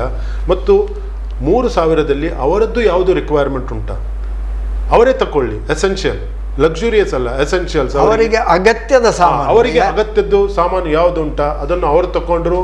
ಅದನ್ನು ಬಿಲ್ ನಮಗೆ ನಾವು 2-3 ಹೆಣ್ಣು ಮಕ್ಕಳನ್ನು ಅದಕ್ಕೆ ಇಟ್ಟಿಟ್ಟು ಅವ್ರ ಹತ್ರ ಮಾತಾಡ್ತಾ ಇದ್ದೆವು. ನಂತರ ಅದನ್ನು ಆ ಗೂಗಲ್ ಪೇಯನ್ನು ಮಾಡ್ತಾಯಿದ್ರು. ಈ ಅರೌಂಡ್ ನಾವು ಒಂದು 200-250 ಫ್ಯಾಮಿಲಿಗೆ ಈ ಥರ ಒಂದು ಹೆಲ್ಪ್ ಮಾಡಿದ್ದೆವು. ಒಂದು ರೀತಿಯಲ್ಲಿ ಸದ್ದಿಲ್ಲದ ಸೇವೆ ಇದೆ, ಅಂದರೆ ಯಾರಿಗೂ ಗೊತ್ತಾಗುವುದಿಲ್ಲ. ನಾವೆಲ್ಲ ಹೊರಗೆ ಹಿಡ್ಕೊಂಡು ಹೋದರೆ ಎಲ್ಲರಿಗೂ ಗೊತ್ತಾಗ್ತದೆ, ಅವರ ಮನೆಗೆ ಬಂದು ಇವರು ಕೊಟ್ಟರು, ಇದು ಯಾರಿಗೂ ಗೊತ್ತಾಗ್ಲಿಕ್ಕಿಲ್ಲ, ಅವರೇ ಹೋಗಿ ತಗೊಂಡು ಹೋದು. ಅದಕ್ಕೆ ಒಂದು ಹಣ ಸಂದಾಯ ಮಾತ್ರ ನಿಮ್ಮ ಸಮಾಜದ ಆ ಒಂದು ಯಂಗ್ ಮೆನ್ಸ್ನ ಮೂಲಕ ಆಯಿತು. ಒಳ್ಳೆಯ ಕೆಲಸ. ಇಂತಹ ಆದರ್ಶಗಳು ಎಲ್ಲರಿಗೂ ಬರಲಿ. ಯಂಗ್ ಮೆನ್ಸ್ ಮತ್ತು ಸಮಿತಿ ನಾವು ಒಂದು ಸಮಿತಿ ನಿರ್ಮಾಣ ಮಾಡಿದ್ದೆವು, ಮೋಯರ್ ಸಮಿತಿ ಅಂತ. 2 ಒಟ್ಟು ಜಂಟಿಯಾಗಿ ಮೋಯರ್ ಸಮಿತಿ ಮತ್ತು ಯಂಗ್ ಮೆನ್ಸ್ ಬೋವಿ ಅಸೋಸಿಯೇಷನ್ ತಮ್ಮ ಸಮಾಜಕ್ಕೆ ಅಗತ್ಯ ಇರುವಂತಹ ಸೇವೆಯನ್ನು ಕಷ್ಟ ಕಾಲದಲ್ಲಿ ಮಾಡಿದೆ. ಇದೊಂದು ಹೆಮ್ಮೆಯ ವಿಷಯ. ನಮ್ಮ ಸಮಾಜವನ್ನು ನಾವು ಕಾಪಾಡಿಕೊಳ್ಬೇಕು, ಎಲ್ಲರಿಗೂ ಬೇಕು ಇಂತಹ ಅಭಿಮಾನ. ಅದರ ಜೊತೆಗೆ ಯಾರು ಪಡ್ಕೊಳ್ತಾರೋ ಅವರ ಅಭಿಮಾನಕ್ಕೆ ತೊಂದರೆ ಬಾರದ ಹಾಗೆ ಈ ಸೇವೆ ಸಂದಿದೆ. ಇದೇ ಪ್ರಕಾರದಲ್ಲಿ ನಮ್ಮ ಉದ್ಯಾವರದ ನಮ್ಮ ತಾಣ ಅಂದರೆ ದೇವಸ್ಥಾನ ಉಂಟು, ಎಲ್ಲೆಲ್ಲಿ ಅಲ್ಲಿ ದೇವಸ್ಥಾನ ಉಂಟಾ ಆ ದೇವಸ್ಥಾನದವರು ಸಹ ಆ ಲೊಕ್ಯಾಲಿಟಿಯಲ್ಲಿ ಎಲ್ಲ ಜನಾಂಗದವರಿಗೆ ನಮ್ಮ ಮೊಯರ್ ಸಮಾಜದವರಿಗೆ ಅಲ್ಲಿ ಹೆಲ್ಪ್ ಮಾಡಿದ್ದಾರೆ ಅವರು. ಇದೇ ರೀತಿಯಲ್ಲಿ ಅಲ್ಲಿಯೂ ಸೇವೆಗಳು ನಡೆದಿದೆ. ಅಲ್ಲಿ ಅವರು ಫಿಸಿಕಲ್ ಸೇವೆ ಮಾಡಿದ್ದಾರೆ, ಹೋಗಿ ಅವರ ಮನೆಗೆ ಹೋಗಿ ಮುಟ್ಟಿಸಿ ಎಲ್ಲರಿಗೆ ಪ್ರತಿ ಜನರಿಗೆ ಕೊಟ್ಟಿದ್ದಾರೆ. ಈಗ ನಿಮ್ಮ ಉಚ್ಚಿಲಭೋವಿ ಶಿಕ್ಷಣ ಸಂಸ್ಥೆ ಇದೆ, ಇದರ ಅಭಿವೃದ್ಧಿಯ ಬಗ್ಗೆ ಹೇಗೆ ಏನಾದರೂ ಆಲೋಚನೆಗಳು ಉಂಟಾ? ಅದು ಇಲ್ಲಿಯದ್ದು ಉಚ್ಚಿಲದ್ದು ಅಭಿವೃದ್ಧಿಗೆ ಇಲ್ಲಿಯ ಸ್ಥಾನಿಕ ಸಮಿತಿ ಇದೆ, ಸ್ಥಳೀಯ ಸಮಿತಿ ಇದೆ. ಆ ಸ್ಥಾನಿಕ ಸಮಿತಿಯವರು ಅದರಲ್ಲಿ ಕೆಲಸ ಮಾಡ್ತಾ ಇದ್ದಾರೆ. ಖಂಡಿತವಾಗಿಯೂ ಎಲ್ಲ ರೀತಿಯ ಸೇವೆಗಳನ್ನು ಮಾಡುವಂತಹ ಶ್ರೀಯುತ ರವಿ ಬುಚ್ಚಿಲ್ರವರು ಇದೀಗ ಅವರ ಪಟ್ಟಿ ನೋಡಿದ ಹಾಗೆ ಬೇರೆ ಬೇರೆ ಸಂಸ್ಥೆಗಳಲ್ಲಿ ಕಾರ್ಯದರ್ಶಿ, ಅಧ್ಯಕ್ಷ ಎಲ್ಲವೂ ಆಗಿದ್ದಾರೆ. ಇವರ ಈ ಸೇವೆಯನ್ನು ಗುರುತಿಸಿಕೊಂಡು ಮುಂಬಯಿಯ BJPಯವರು ಮುಂಬೈ BJPಯ ದಕ್ಷಿಣ ಪ್ರಕೋಷ್ಠದ ಉಪಾಧ್ಯಕ್ಷರಾಗಿ ಬಹಳ ದೊಡ್ಡ ಹುದ್ದೆಯನ್ನು ಕೊಟ್ಟಿದ್ದಾರೆ. ಇದಕ್ಕಾಗಿ ನಾನು ಮತ್ತೊಮ್ಮೆ ಎಲ್ಲ ವೀಕ್ಷಕ ಬಂಧುಗಳ ಪರವಾಗಿ ತಮಗೆ ಅಭಿನಂದನೆಗಳನ್ನು ಸಲ್ಲಿಸ್ತಾ ಇದ್ದೇನೆ. ಇಂತಹ ಒಂದು ಹುದ್ದೆ ನಮ್ಮನ್ನು ಅರಸಿ ಬರುವುದದು ಸುಲಭದ ಮಾತಲ್ಲ. ಯಾಕೆಂದರೆ ಅದರ ಹಿಂದೆ ನಿಮ್ಮ ಪರಿಶ್ರಮ, ನಿಮ್ಮ ಸಾಧನೆಯನ್ನು ಅವರು ಖಂಡಿತ ನೋಡಿರಬೇಕು. ಹೇಗೆ ಈ ಒಂದು ಹುದ್ದೆ ನಿಮಗೆ ಉಪಾಧ್ಯಕ್ಷ ಸ್ಥಾನವನ್ನು ಅವರು ಕೊಟ್ಟರು? ನಿಮಗೆ BJPಯಲ್ಲಿ ರಾಜಕೀಯದ ಅನುಭವ ಏನಾದರೂ ಇತ್ತಾ? ಇಲ್ಲ, ನನಗೆ ಯಾವುದೂ ರಾಜಕೀಯ ಅನುಭವ ಇಲ್ಲ. ಅದು ನಾನು ಸುಳ್ಳು ಹೇಳುವುದಲ್ಲ, ಜನರ ಆದರೆ ನಾವೊಂದು ವಿಶ್ವಾಸ ಇಟ್ಟು ಯಾವುದನ್ನು ಕೆಲಸ ಮಾಡುವಾಗ ಕೆಲವೊಂದು ಕಡೆಯಿಂದ ನಮ್ಮನ್ನು ಅಬ್ಸರ್ವ್ ಮಾಡುವವರು ಇರ್ತಾರೆ. ಗುರುತಿಸಿ, ನಾನು ಎಲ್ಲಿ ಭವಾನಿ ಟ್ರಸ್ಟ್ನಲ್ಲಿಯೂ ನಾನು ಭವಾನಿ ಫೌಂಡೇಶನ್ನಲ್ಲಿಯೂ ನಾನು ಹೋಗಿ ಹೇಳಲಿಲ್ಲ. ನಿಮ್ಮ ಕೆಲಸವನ್ನು ನೋಡಿ ನಿಮ್ಮನ್ನು ಹುಡುಕಿ ಜನರು ಬರಬೇಕು, ಅವಕಾಶವನ್ನು ಕೊಟ್ಟರು. ನೀವು ಕೆಲಸವನ್ನು ಹುಡುಕಿ ಹೋಗುವುದಲ್ಲ, ನಿಮ್ಮ ಕೆಲಸದಲ್ಲಿ ಜನರು ನಿಮ್ಮನ್ನು ಐಡೆಂಟಿಫೈ ಮಾಡಿ ನಿಮ್ಮನ್ನು ಅಲ್ಲಿ ಆ ಸ್ಥಾನಕ್ಕೆ ಇದು. ಅದೇ ರೀತಿಯಲ್ಲಿ ನಾವು ಮಾಡುವ ಚಟುವಟಿಕೆ, ನಾವು ಮಾಡುವ ಸೋಷಲ್ ವರ್ಕನ್ನು ನೋಡಿ ಅಲ್ಲಿಯ ನಮ್ಮ BJPಯದ್ದು ಒಂದು ಶೈಲೇಂದ್ರ ಸುವರ್ಣ ಅಂತ ಇದ್ದಾರೆ, ಅವರು ನನಗೆ ಒಂದು ಪ್ರಸ್ತಾವನೆ ಕೊಟ್ಟರು. ರವಿ ಅವರೇ, ಇಂಥ ಇದು ಉಂಟು, ನಮಗೆ ಒಂದು ಡೈನಮಿಕ್ ಪರ್ಸನಾಲಿಟಿ ಬೇಕು. ಅಂದರೆ ಇಷ್ಟೊಂದು ಮುಂಬೈ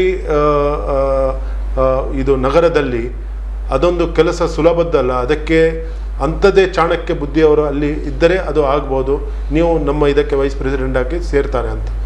ಅದಕ್ಕೆ ಒಂದು ನಮ್ಮ ಅಳಿಲು ಸೇವೆ, BJP ಅಂದರೆ ಒಂದು ಪ್ಲ್ಯಾಟ್ಫಾರ್ಮ್ ಅಷ್ಟೇ, ಒಂದು ವೇದಿಕೆ. ಈಗ ನೋಡಿದರೆ ಈಗ ಪೊಲಿಟಿಕಲಿ ಅಂದರೆ ಮೋದಿ ಅವರ ಒಂದು ಮಾರ್ಗದರ್ಶನದಲ್ಲಿ ಆ ಪ್ಲ್ಯಾಟ್ಫಾರ್ಮ್ ಒಂದು ಸರಿ ಉಂಟು. ಈ ಕೆಲಸ ಮಾಡೋದಕ್ಕೆ ಪ್ಲ್ಯಾಟ್ಫಾರ್ಮ್ ಬೇರೆ ಯಾವ ಪ್ಲ್ಯಾಟ್ಫಾರ್ಮ್ ತೋರುವುದಿಲ್ಲ. ಈ ಒಂದು ಒಳ್ಳೆಯ ಅವರದ್ದು ಸಹ ಒಂದು ನೀವು ನೋಡಿದರೆ, ಅವರದ್ದು ದೂರದೃಷ್ಟಿ ನೋಡಿದರೆ ಇಂಡಿಯಾವನ್ನು ಒಂದು ಸ್ಥಳಕ್ಕೆ ಕರ್ಕೊಂಡು ಹೋಗುವ ಅವರದ್ದು ವಿಚಾರ ಉಂಟು. ಅದೇ ಪ್ರಕಾರ ನಾವು ಅವರಿಗೆ ಒಂದು ಅಳಿಲು ಸೇವೆ ಮಾಡಿದರೆ, ನಾವೆಲ್ಲರೂ ಒಟ್ಟಿಗೆ ಕೂಡಿ ಕೆಲಸ ಮಾಡಿದರೆ ಈ ಕೆಲಸ ಸುಲಭ ಆಗಬಹುದು. ಅಂದರೆ BJPಯ ಮೂಲಕ ಜನಸೇವೆಗೆ ಒಂದು ವೇದಿಕೆ ಸಿಕ್ಕ ಹಾಗಾಗಿ ಆ ಜನಸೇವೆಯನ್ನು ಒಂದು ಒಳ್ಳೆಯ ಸಾರ್ಥಕ ರೀತಿಯಲ್ಲಿ ಮಾಡಬಹುದೆನ್ನುವಂತಹ ನಿಮ್ಮ ಆಲೋಚನೆ. ಇದೀಗ ದಕ್ಷಿಣ ಪ್ರಕೋಷ್ಠ ಅಂತ ಹೇಳಿದರೆ, ಈಗ ಮುಂಬೈ ಮಹಾನಗರ ಅಂತ ಹೇಳಿದರೆ ನಮಗೆಲ್ಲ ಅದು ಮುಂಬೈ ಅಂತ ಹೇಳಿದರೆ ಒಂದು ಕಲ್ಪನೆ ಮಾತ್ರ. ಅದರ ಬಗ್ಗೆ ಸರಿಯಾಗಿ ತಿಳಿದವರು ನೀವು. ದಕ್ಷಿಣ ಪ್ರಕೋಷ್ಠ ಅಂದರೆ ಯಾವ ವ್ಯಾಪ್ತಿ ಬರ್ತದೆ? ಅದರಲ್ಲಿ ಇಡೀ ಮುಂಬೈ ಕವರ್ ಉಂಟು. ಅದರಲ್ಲಿ ಮಾತ್ರ ಖಾಲಿ ಕರ್ನಾಟಕ ಅಲ್ಲ, ಅದರಲ್ಲಿ ತಮಿಳಿಯನ್ಸ್ ಇದ್ದಾರೆ ಮತ್ತು ಮಲಯಾಳಿ ಸಹ ಇದ್ದಾರೆ ಮತ್ತು ತೆಲುಗುನವರಿದ್ದಾರೆ. ಸೊ ಎಲ್ಲ ನಮ್ಮ ಸೌತಿನವರದ್ದು ಎಷ್ಟೆಲ್ಲ ಕಮ್ಯುನಿಟಿ ಉಂಟಾ ಅವರದ್ದೊಂದು ಸಂಘಟನೆ ಅದು ಇದರ ಮೂಲಕ ಆಗಬೇಕು. ದಕ್ಷಿಣ ಪ್ರಕೋಷ್ಠ, ಹೌದು, ಅದಕ್ಕೆ ಸೌತ್ ಇಂಡಿಯನ್ ಸೆಲ್ ಅಂತ ಹೇಳ್ತಾರೆ, ಎಲ್ಲ ಸೌತಿನವರು. ಈಗ ಈ ದಕ್ಷಿಣ ಪ್ರಕೋಷ್ಠದಲ್ಲಿ ಯಾವ ರೀತಿಯಲ್ಲಿ ಮಾಡಬಹುದು, ಏನು ಮಾಡಬೇಕು, ಏನಾದರೂ ಆಲೋಚನೆ ಇದೆಯಾ ನಿಮ್ಮದು? ಈಗ ಆಲ್ರೆಡಿ ಅದು ಆಗ್ತಾ ಉಂಟು. ಆದರೆ ನನ್ನ ಒಂದು ಪ್ರಯಾರಿಟಿ ಅಂದರೆ ಕರ್ನಾಟಕ ಸಮಾಜದವರು. ಈಗ ಅಲ್ಲಿ ಕರ್ನಾಟಕ ಸೆಲ್ ಸಹ ಉಂಟು. ನಾವು ಕರ್ನಾಟಕ ಸೆಲ್ನ ಒಟ್ಟಿಗೆ ತುಂಬ ಒಳ್ಳೆಯದರಲ್ಲಿ ಕೆಲಸ ಮಾಡಿ ಅವರನ್ನು ಒಟ್ಟಿಗೆ, ಏಕೆಂದರೆ ಅದೊಂದು ಈಗ ಕೆಲಸ ಮಾಡುವಾಗ ಸ್ವಲ್ಪ ಕರ್ನಾಟಕದವರು ಹಿಂದೆ ಇದೆ ಹಾಗೆ ಕಾಣ್ತದೆ ನನಗೆ.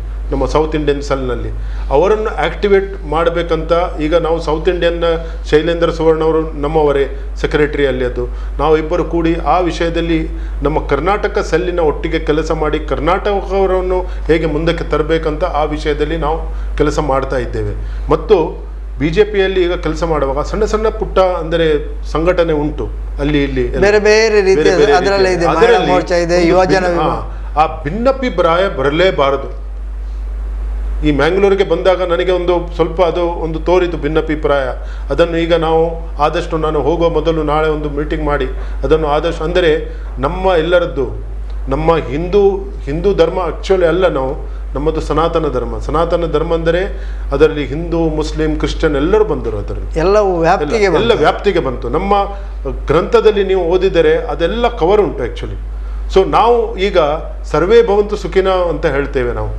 ನಾವು ಹೇಳುವುದಿಲ್ಲ ಹಿಂದೂ ಸುಖಿನೋ ಭವಂತು, ಹಾಗೆ ಹೇಳುವುದಿಲ್ಲ. ಸರ್ವೇ ಜನ ಸುಖಿನೋ ಬಂತು ಸರ್ವ ನಿರಾಮಯ ಅಂತ ಹೇಳ್ತೇವೆ. ಆದರೆ ಸರ್ವ ಜೀವಿಗಳು, ಖಾಲಿ ಮನುಷ್ಯ ಜೀವಿ ಅಲ್ಲ, ಪ್ರತಿಯೊಂದು ಜೀವಿಗೂ ಅವರು ಸುಖಿ ಆಗಲಿ, ಅವರ ಉದ್ಧಾರ ಆಗಲಿ ಅಂತ ನಮ್ಮ ಆ ಭಾವನೆ ಇರುವಾಗ ಆ ಪ್ರಕಾರದಲ್ಲಿ ನಾವು ನಡೆಯಬೇಕು. ನಮ್ಮ ಮನಸ್ಸಿನಲ್ಲಿ ಅದು ಇರಲೇಬಾರದು. ನಾನು ನಿನ್ನೆ ಒಮ್ಮೆ ಅಲ್ಲಿ ನಿನ್ನೆ BJP ಅದೊಂದು ಸಣ್ಣ ಅದು ನಾನು ಹೇಳ್ತಿದ್ದೆ, ನಾವು ಮುಸ್ಲಿಮರನ್ನು ದೂರಿ ಪ್ರಯೋಜನ ಇಲ್ಲ, ಕ್ರಿಶ್ಚಿಯನರನ್ನು ದೂರಿ ಪ್ರಯೋಜನ ಇಲ್ಲ, ನಾವೇ ಅದಕ್ಕೆ ಕಾರಣಭೂತರು. ಏಕೆಂದರೆ ಅವರು ಅವರ ಕೆಲಸ ಸರಿ ಮಾಡ್ತಾ ಇದ್ದಾರೆ. ಅವರ ದೃಷ್ಟಿಯಲ್ಲಿ ಅವರು 5 ಸಲ ನಮಾಜ್ ಮಾಡ್ತಾ ಇದ್ದಾರೆ, ಫ್ರೈಡೇ ಅವರು ಹೋಗ್ತಾ ಇದ್ದಾರೆ, ಕ್ರಿಶ್ಚಿಯನ್ ಅವರು ಎವ್ರಿ ಸಂಡೇ ಹೋಗ್ತಾ ಇದ್ದಾರೆ. ನಮಗೆ ಅಂತಹ ಶಿಕ್ಷಣವೇ ಇಲ್ಲ. ನಾವು ಏನು ಮಾಡ್ತಾ ಇದ್ದೇವೆ, ಆದರೆ ಎಷ್ಟು ಮಾಡಬೇಕಿತ್ತು ಅಷ್ಟು ಮಾಡುವುದಿಲ್ಲ ಅಂತ ಇಲ್ಲ, ಅದು ತಪ್ಪಾಯಿತು ಹೇಳಿದ್ದೆ. ಆದರೆ ನಾವು ಯಾವ ಪ್ರಕಾರದಲ್ಲಿ ನಮ್ಮ ಗ್ರಂಥ, ಎಷ್ಟು ಜನರು ನಮ್ಮ ಗೀತೆಯನ್ನು ಓದಿದ್ದಾರೆ, ಬೈಬಲ್ ಓದ್ತಾರೆ, ಕುರಾನ್ ಸಹ ಅವರಿಗೆ ಕೇಳಿದರೆ ಅವರಿಗೆ ಸರಿ ಗೊತ್ತುಂಟು. ನಮಗೆ ಗೀತೆಯಲ್ಲಿ ನಮ್ಮ ಮಕ್ಕಳು ಕೇಳಿದರೆ, ಪಪ್ಪ 5ನೇ ಅಧ್ಯಾಯಲ್ಲಿ ಏನುಂಟು, 2ನೇ ಅಧ್ಯಾಯ ಅಂದರೆ ಏನು ಅಂತರ ತಂದೆ ತಾಯಿಯವರಿಗೆ ಗೊತ್ತಿಲ್ಲ. ಅವರ ಮಕ್ಕಳಿಗೆ ಆ ಸಂಸ್ಕಾರ ಹೇಗೆ ಕೊಡೋದು? ಆದ ಕಾರಣ ಆ ಸಂಸ್ಕಾರ ಕೊಡುವ ಮತ್ತು ಇದು ಕೊಡುವುದು ನಮ್ಮ ಮೇಲೆ ಉಂಟು. ಸರಿ ಪ್ರಕಾರ ಗ್ರಂಥ ಓದಿದರೆ ನಮ್ಮಲ್ಲಿ ಎಷ್ಟೇ ಉಪನಿಷತ್ಸ್ ಇದೆ, ಎಲ್ಲ ಮಹಾಭಾರತ ಉಂಟು, ಇದನ್ನು ಎಲ್ಲ ಸರಿ ಹೋದರೆ ಅಲ್ಲಿ ಎಲ್ಲ ಸೊಲ್ಯೂಷನ್ಸ್ ಉಂಟು. ಬೇರೆಯವರನ್ನು ದೂರಿ ನಾನು ಹೇಳಿದ ಉಂಟಲ್ಲ, ನಮ್ಮನ್ನು ನಾವು ಚೇಂಜ್ ಮಾಡಬೇಕು. ನೀವು ಆರಂಭದಲ್ಲಿ ಹೇಳಿದ ಹಾಗೆ ನಾವು ಮೊದಲು ಸರಿಯಾಗಬೇಕು, ಮತ್ತು ನಾವು ಸಮಾಜವನ್ನು ಮಾಡಬೇಕು. ಈಗ ಅದೇ ಕೊನೆಯ ಒಂದು ಪ್ರಶ್ನೆಗೆ ನಾನು ಬರ್ತಾ ಇದ್ದೇನೆ. ಇದು ಪ್ರಶ್ನೆ ಅಲ್ಲ, ಖಂಡಿತವಾಗಿಯೂ ಇಷ್ಟೆಲ್ಲ ಒಂದು ಒಳ್ಳೆಯ ಮನಸ್ಸು ಇದ್ದುಕೊಂಡು ಸಣ್ಣದರಿಂದಲೇ ಸತ್ಸಂಗದ ಪ್ರೇರಣೆ ಪಡೆದುಕೊಂಡು ಒಂದು ಒಳ್ಳೆಯ ಅತ್ಯುನ್ನತದ ಪದವಿಯಲ್ಲಿದ್ದುಕೊಂಡು ಬೇರೆ ಬೇರೆ ಸಂಘಟನೆಗಳಲ್ಲಿ ನೀವು ಕೆಲಸ ಮಾಡ್ತಾ ಇದ್ದೀರಿ. ನಿಮ್ಮಿಂದ ಸಮಾಜಕ್ಕೆ ಒಂದು ಅಂದರೆ ನಿಮ್ಮ ಪರಿಶ್ರಮ ಸಾಧನೆ ಅದು ಸಮಾಜಕ್ಕೊಂದು ಸಂದೇಶ, ಏನು ಸಂದೇಶ ಕೊಡಲಿಕ್ಕೆ ನೀವು ಆಲೋಚನೆ ಮಾಡ್ತಾ ಇದ್ದೀರಿ? ಒಂದು ಸಿಂಪಲ್ ಸಂದೇಶ ಅಂದರೆ, ಇದು ನಮ್ಮ ಮಕ್ಕಳ ಅಭಿವೃದ್ಧಿ ಆಗಬೇಕಾದರೆ, ಅವರಿಗೆ ಒಂದು ಸಂಸ್ಕಾರ ಸಿಕ್ಕಬೇಕಾದರೆ ಮೊದಲು ನಾವು ಅದನ್ನು ಕಲಿಯಬೇಕು. ನಮ್ಮಲ್ಲಿ ಇದ್ದರೆ ನಾವು ಯಂಗ್ ಜನರೇಷನ್ ಹೀಗೆ ಇದ್ದಾರೆ ಅಂತ ಹೇಳ್ತೇವಲ್ಲ, ಅದಕ್ಕೆ ಕಾರಣೀಭೂತರು ಅವರಲ್ಲ, ಕಾರಣೀಭೂತರು ನಾವೇ. ನಾವು ಅದನ್ನು ಚೇಂಜ್ ಮಾಡಿದರೆ, ನಾವು ಅದನ್ನು ಪಠನ ಮಾಡಿದರೆ, ನಾವು ಅದನ್ನು ಅಂಥ ಒಂದು ಸಂಸ್ಕಾರ ಕ್ರಿಯೇಟ್ ಮಾಡಿದರೆ ಅದು ಮುಂದಿನ ಜನಾಂಗಕ್ಕೆ ಹೋಗ್ತದೆ.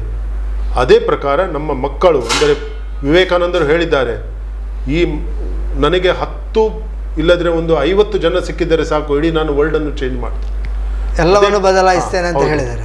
ಅದು ಈಗ ಟೈಮ್ ಬಂದಿದೆ ನಮಗೆ ಎಲ್ಲರಿಗೂ. ಅರೈಸ್ ಅವೇಕ್ ಅಂತ. ಈಗ ಭಾರತ ದೇಶಕ್ಕೂ ಒಂದು 5 ವರ್ಷದಲ್ಲಿ ಭಾರತ ಒಂದು ಸೂಪರ್ ಪವರ್ ಡೆಫಿನೆಟ್ಲಿ ಆಗ್ತದೆ. ಆ ಕಾಲ ಬಂದಿದೆ ಈಗ. ಆದರೆ ಅದಕ್ಕೆ ನಾವು ಎಲ್ಲರೂ ಸಜ್ಜಿತರಾಗಬೇಕು. ಈಗ ಎಲ್ಲರೂ ಒಟ್ಟಿಗೆ ಕೂಡಿ ಅದೇ ಪ್ರಕಾರ, ಅದೇ ಸಂಸ್ಕಾರ, ಏಕೆಂದರೆ ಭಾರತ ಎಂದರೆ ಸಂಸ್ಕೃತಿ, ಸಂಸ್ಕಾರ ಮತ್ತು ಇಂದ ಕಂಪ್ಲೀಟ್ ಕೂಡಿ ಬಂದಿದೆ. ಅದನ್ನು ನಾವು ಈಗ ಹೊರಗೆ ಹಾಕುವ ಟೈಮ್. ಸೊ ಅದನ್ನು ನಾವು ಮೊದಲು ನಮ್ಮಲ್ಲಿ ಚೇಂಜ್ ಮಾಡಿ ನಂತರ ನಾವು ಅದನ್ನು ನಮ್ಮ ಮಕ್ಕಳಿಗೆ ಕೊಟ್ಟರೆ ಅದೊಂದು ಕಂಪ್ಲೀಟ್ ಚೇಂಜ್ ಆಗುವ, ಇಡೀ ಭಾರತದ ಒಂದು ಡಿಫ್ರೆಂಟೇ ಭಾರತ ಒಂದು 5 ವರ್ಷದಲ್ಲಿ ಕಂಡು ಬರಬಹುದು ಜನರಿಗೆ. ಆತ್ಮೀಯ ವೀಕ್ಷಕ ಬಾಂಧವರೇ, ಹೊಸಕುರಲ್ನ ವಿಶೇಷ ಮಾತುಕತೆ ಸಾಧನಾ ಸಂಭ್ರಮ. ಸಮಾಜದಲ್ಲಿ ಬೇರೆ ಬೇರೆ ಕ್ಷೇತ್ರಗಳಲ್ಲಿ ಗಣ್ಯ ಸಾಧನೆ ಮಾಡಿದವರನ್ನು ಪರಿಚಯಿಸುವಂತಹ, ಅವರ ಸಾಧನೆಯನ್ನು ತಿಳ್ಕೊಳ್ಳುವಂತಹ, ಆ ಮೂಲಕವಾಗಿ ಸಮಾಜಕ್ಕೆ ಸಂದೇಶ ಕೊಡುವಂತಹ ಒಂದು ಸಣ್ಣ ಪ್ರಯತ್ನ ನಮ್ಮದು. ಇವತ್ತಿನ ಈ ನಮ್ಮ ಸಾಧನಾ ಸಂಭ್ರಮ ಕಾರ್ಯಕ್ರಮದಲ್ಲಿ ಮುಂಬೈಯಲ್ಲಿ ಟಾಟಾ ಸಮೂಹ ಸಂಸ್ಥೆಯ ವೋಲ್ಟಾಸ್ ಸಂಸ್ಥೆಯಲ್ಲಿ HR ವಿಭಾಗದಲ್ಲಿ ಅತ್ಯುನ್ನತ ಪದವಿಯಲ್ಲಿರುವಂತಹ ಶ್ರೀಯುತ ರವಿ ಉಚ್ಚಿಲ್ರವರು ಅವರ ಬದುಕಿನ ಅನುಭವಗಳನ್ನು, ಬಾಲ್ಯ ಶಿಕ್ಷಣ, ಆ ಬಾಲ್ಯದಿಂದ ಪ್ರೇರಿತವಾದಂತಹ ಸತ್ಸಂಗ ಹೇಗೆ ಅವರನ್ನೊಂದು ಅವರ ಕಾರ್ಯಕ್ಷೇತ್ರದಲ್ಲಿ ಗುರಿ ಮುಟ್ಟಲಿಕ್ಕೆ ಸಹಾಯ ಆಯಿತು, ಅನಂತರ ಹೇಗೆ ಸಾಮಾಜಿಕ ಸಂಘಟನೆಗಳಲ್ಲಿ ತೊಡಗಿಸಿಕೊಳ್ಳಲಿಕ್ಕೆ ಆಯಿತು, ಯಾವ ರೀತಿಯಲ್ಲಿ ಸಾಮಾಜಿಕ ಸೇವೆಗಳನ್ನು ಅವರು ಮಾಡ್ತಾ ಇದ್ದಾರೆ, ಯಾವೆಲ್ಲ ಸಂಸ್ಥೆಗಳಲ್ಲಿ ಕೆಲಸ ಮಾಡ್ತಾ ಇದ್ದಾರೆ ಇತ್ಯಾದಿಗಳ ವಿವರವನ್ನು ಹೇಳಿದರು. ಕೊನೆಗೊಂದು ಸಂದೇಶ ಹೇಳಿದರು, ಯಾವುದನ್ನು ಬದಲಾಯಿಸಬೇಕಿದ್ರೂ ಮೊದಲು ನಾವು ಬದಲಾಗಬೇಕು. ಅಂದರೆ ನಮ್ಮ ಮನಸ್ಥಿತಿ, ನಮ್ಮ ಆಲೋಚನೆ ಬದಲಾಗದೆ ನಾವು ಖಂಡಿತವಾಗಿ ಎದುರಿನವರನ್ನು ಬದಲು ಮಾಡ್ತೇವೆ, ಅವರನ್ನು ವಾದದಲ್ಲಿ ಸೋಲಿಸ್ತೇವೆ ಎನ್ನುವುದೆಲ್ಲ ಭ್ರಮೆ ಮಾತ್ರ. ಸಮಾಜವನ್ನು ಬದಲು ಮಾಡಬೇಕಿದ್ದರೂ ಕೂಡ ಆ ಸಮಾಜಕ್ಕೆ ಹೊಂದಿಕೊಂಡು ನಾವು ನಮ್ಮದಾದಂತಹ ವ್ಯಕ್ತಿತ್ವದ ಮೂಲಕ ಆ ಸಮಾಜವನ್ನು ಪರಿವರ್ತನೆ ಮಾಡುವಂತಹ ಕೆಲಸ ಆಗಬೇಕು. ವೃದ್ಧಾಶ್ರಮ, ಅನಾಥಾಶ್ರಮ ಬಳ್ಕುಂಜೆಯಲ್ಲಿದೆ. ಅದಕ್ಕೂ ಕೂಡ ಸಮಾನ ಮನಸ್ಕರು ಇದ್ದರೆ, ದಾನಿಗಳಿದ್ದರೆ ಅಥವಾ ಪರಿಶ್ರಮದ ಸೇವೆ ಕೊಡುವವರಿದ್ದರೆ ಅಲ್ಲಿ ಬಂದು ಸೇವೆ ಮಾಡುವಂತಹ ಅವಕಾಶಗಳಿವೆ. ಇದೆಲ್ಲವನ್ನು ಸಮಾಜ ಮಾಡಲಿ. ಮಕ್ಕಳಿಗೆ ಹೆತ್ತವರಿಗೆ ಒಂದು ಒಳ್ಳೆಯ ಸಂದೇಶ ಹೇಳಿದರು. ಮಕ್ಕಳು ಸರಿಯಾಗಿರಬೇಕಿದ್ರೆ ನಾವು ಹೆತ್ತವರು ಮೊದಲು ತಿಳ್ಕೊಂಡು ಆ ಮಕ್ಕಳನ್ನು ಸರಿದಾರಿಯಲ್ಲಿ ನಡೆಸುವಂತಹ ಒಂದು ದೊಡ್ಡ ಹೊಣೆಗಾರಿಕೆ ಇದೆ. ಆ ರೀತಿಯಾಗಿ ನಮ್ಮದಾದಂತಹ ಸಾಧನೆಗೆ ಅವರ ಬದುಕು ಪ್ರೇರಣೆಯಾಗಲಿ, ಅವರ ಈ ಸಂದೇಶ ನಮಗೆಲ್ಲರಿಗೂ ಮಾದರಿಯಾಗಲಿ ಅಂತ ಹೇಳಿಕೊಳ್ಳುತ್ತಾ ಹೊಸಕೊರಲ್ನ ಈ ಸಾಧನಾ ಸಂಭ್ರಮ ಮಾತುಕತೆಗೆ ಬಂದು ನಮ್ಮ ಒಟ್ಟಿಗೆ ತಮ್ಮ ಬಿಡುವಿಲ್ಲದ ಸಮಯದಲ್ಲೂ ಬಂದು ಇಷ್ಟೊಂದು ಸಹಕಾರ ನೀಡಿ ಸಂದೇಶ ನೀಡಿದಂತಹ ಶ್ರೀಯುತ ರವಿ ಉಚ್ಚಿಲ್ರವರಿಗೆ ನಮ್ಮ ಹೊಸಕೊರಲ್ ವಾರ್ತಾ ಬಳಗದ ಪರವಾಗಿ, ಹೊಸಕೊರಲ್ ಬಳಗದ ಪರವಾಗಿ, ಎಲ್ಲ ವೀಕ್ಷಕ ಬಂಧುಗಳ ಪರವಾಗಿ ವಂದನೆಗಳನ್ನು ಸಲ್ಲಿಸ್ತಾ ಇದ್ದೇವೆ. ವಂದನೆಗಳು ಶ್ರೀಯುತ ರವಿ ಉಚ್ಚಿಲ್ರವರೇ.